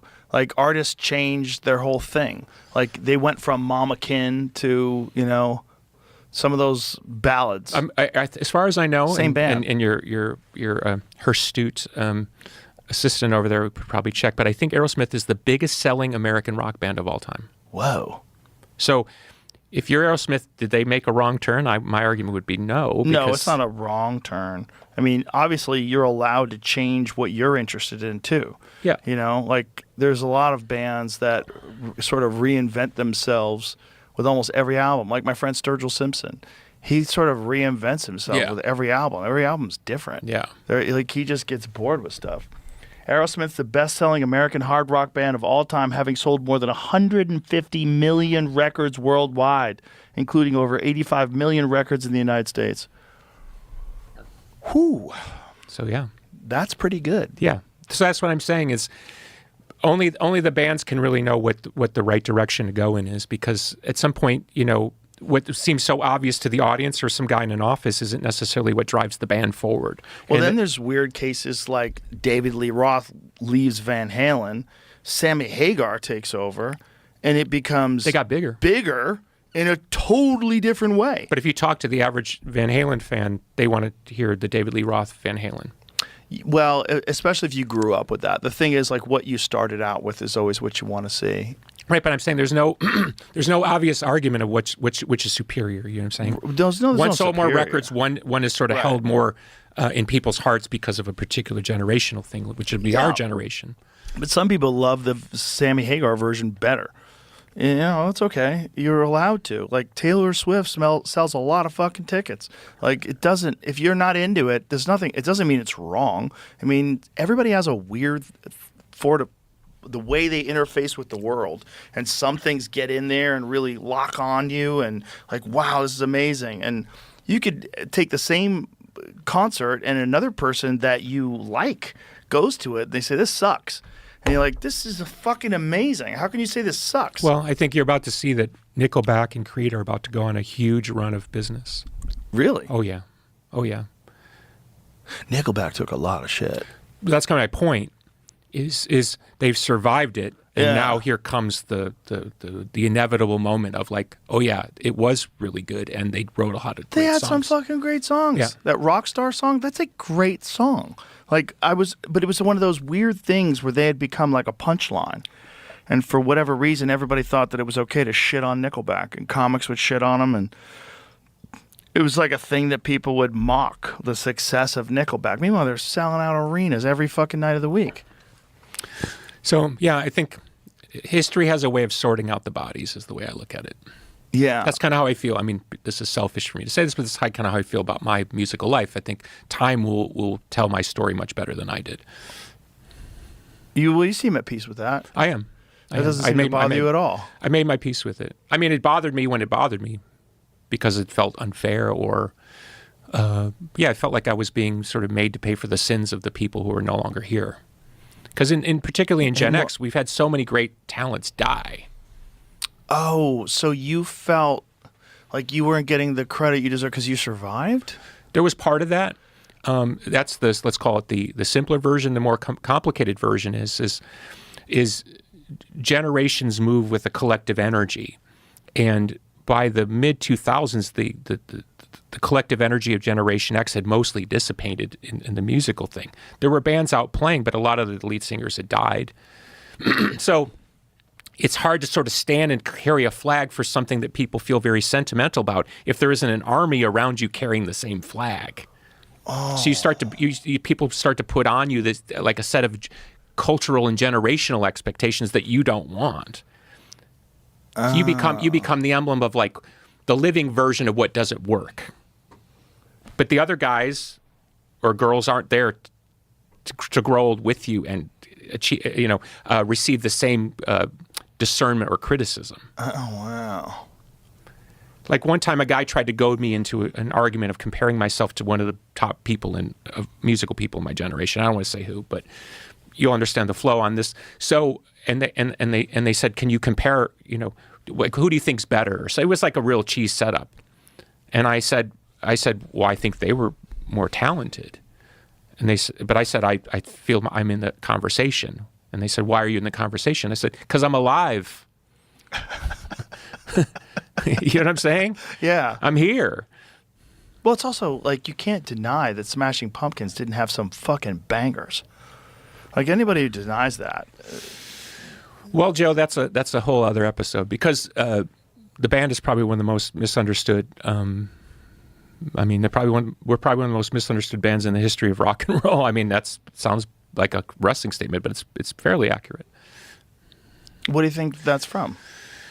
I think it has a lot to do with the issues of Gen X, and it has a lot to do with a relationship that I set into motion with the media when I was a very young person playing kind of a funny game, like doing my own version of Andy Kaufman or Bob Samuda. You understand? Uh-huh. Because I thought it was all shitty, so I was just like, I'm just going to play with this like a toy because I think it's kind of funny. I didn't realize that the coming culture was going to kind of almost be attracted to people who are willing to immolate themselves on the public stage. Oh. Does that make sense? Yeah. Most people who are attracted to fame, they want to run towards the shiny part of it. Right. I was attracted to the non-shiny part, which is, okay, I'll light myself on fire and let's see what happens. Or I'll light you on fire and let's see what happens. So it kind of worked in the 90s when everybody was rolling and moving along. Well, here comes Napster, the music business craters. Then a bunch of people die. And there you are standing, now at 40 years old. You're supposed to carry some flag for a generation that doesn't even know who it is anymore. How do you navigate that? Like, did that trouble you at the time? Was it difficult to work as an artist? Yeah, it's very difficult. The simple version is, and I had some of the top people in the music business sit me down one-on-one in a room and say, just give them what they want. Jesus. Your life will be a lot better. You'll make a lot more money. And you could put your head on your pillow at night and not have to think about all these things. And my response every time was that I don't give a fuck. And I used to quote Popeye, I am what I am. I'm here. Wow. I'm here because I'm a freak. Okay? And I ain't changing for anything. Good for you. And part of that goes back to my daddy. Okay? I watched a man literally broken by the business. So I'm the last person that's going to fucking bow down for that shit. Fuck off. Well, the beautiful thing is, too, you always had an audience. So you didn't have to. Well, there is that. But at the end of the day, how can I explain it? Everybody in the music business will tell you your value is exponentially related to your success. So your biggest song is here and your next biggest song is here, and there's like a pyramid. And as you go down, you lose value. Your aging becomes part of that loss of value. How do you maintain value, relevancy? You no longer have the record business that used to exist. You no longer have the structure. I mean, the music business is basically a touring business first now. Right. And everything else is in support of the touring business. We're lucky in that we continue to be a very large touring band. So you're told over and over again, almost in a propagandistic way, that your value is related to what's on a piece of paper. And then somehow I woke up in the middle of it and I thought, no, that's actually not my value. And so the minute I started saying, no, I know what my real value is. It's that I'm an independent artist who, like a voice in the wilderness, represents something. And I know it's not for everybody. Trust me, I've been getting that message since I was a little kid, including from my own family.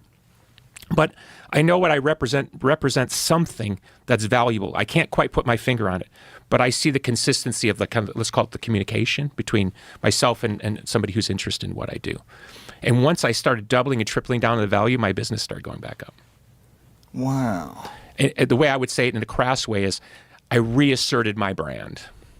Not the brand I was being handed in 40 plus brand.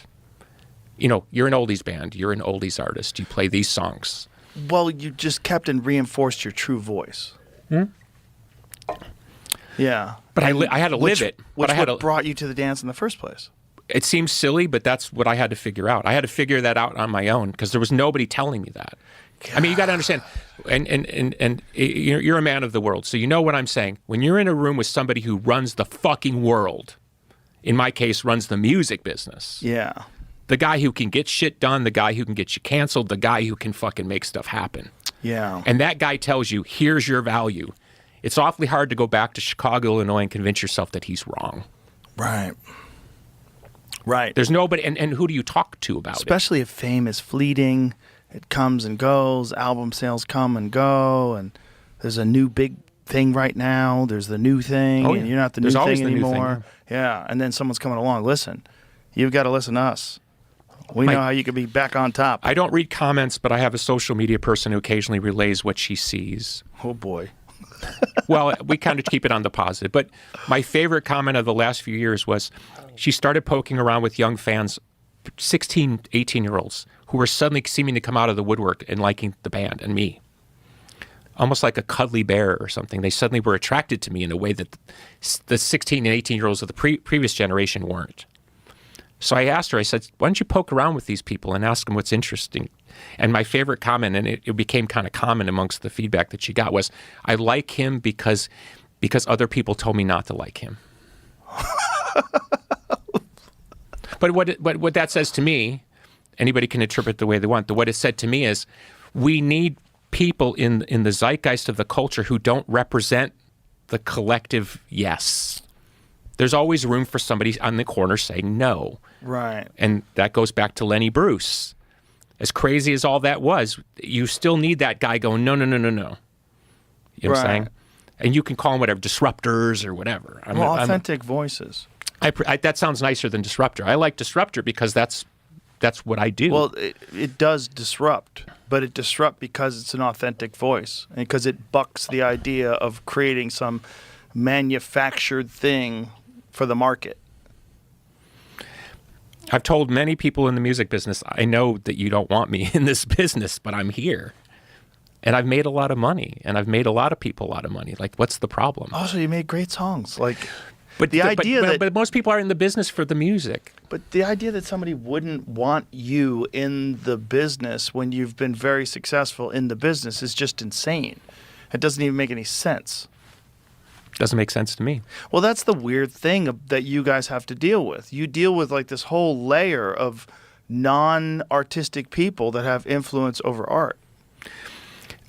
having heard you many times do commentary for UFC, what I love about you as a commentator is you take me into the passion of the moment, the feeling of like two warriors are going to enter this thing and only one can emerge. There's a feeling there that's like, and I've been to some of the events, it's like, it has that like, it's sort of a life affirming, like here we are, you know, and you know, because you're behind the scenes, the training that went in, the injuries the guy had to overcome, or the girl or whatever, or the crazy girlfriend, and they got, you know, the training camp and all of it. And there it is, the clash. It's no different for the musician. It's like, you know, I sit in a room for a year and make songs with only 3-4 people hearing them. Right. And I have to believe that I'm going to walk into my version of that octagon, and what I'm going to offer is not going to get me killed. What is it like when you release an album? What is that feeling like? I want to curl up in a ball and just die, because here it comes. Here it comes. And sometimes I'm pleasantly surprised, but I've had more negative experiences than positive ones. But positive from the fans. Is it non-fans that are the problem? It's like the Nobody's people on the the problem. outside peering in. 20 years ago, I would have given you a different answer. Now, nobody's the problem. It's ultimately, the game is you versus yourself. I don't know if there's any commonality in the fighting world, or the comedic world. Yes. It's you versus yourself. Yeah, it's not the audience's fault. Right. It's not the guy at the radio station or the girl at the arena. It's nothing to do with them. Because the one thing you do know is if you find that value that makes a wheel turn, that prints cash, they don't care who you are. They'll push you right back under the spotlight. So once you can figure that game out, that's the game. The game is you versus you. It's not you versus them. In fact, that's the sucker's game. So it's you just trying to create the best version of what you have inside your head. Let's do a simple math. And anybody wants to have a problem with it, I don't care. Okay? My band in over 30 years has been in the top 0.1 percentile of touring artists in the world. Period. You would think that if you were in that business and you were at that elite level, you would think the whole business would rally around you and try to get you to do more and make more. Not even close to that. There is no system by which you get that kind of support. You are completely on your own. But is that universal with successful I think artists? so. I think I hear different stories about the top pop artists, but I think that's because they're making so much money. It's like they're like a multinational corporation. Most bands their experiences are similar to ours. You're kind of on your own. You have your team of people, and then you walk into the arena with what you got or what you think is going to work. But I hear about the modern pop stars. I mean, I hear stuff that sounds like they're running a Fortune 500 company because they are literally printing cash. Also, the percentage that the actual artists get versus what they should be getting. It hurts. It's crazy. It hurts. It's crazy because they do everything. They create the music. They perform the music, and yet they're not making the money. People are coming to see them perform the music, yet they're not making the money.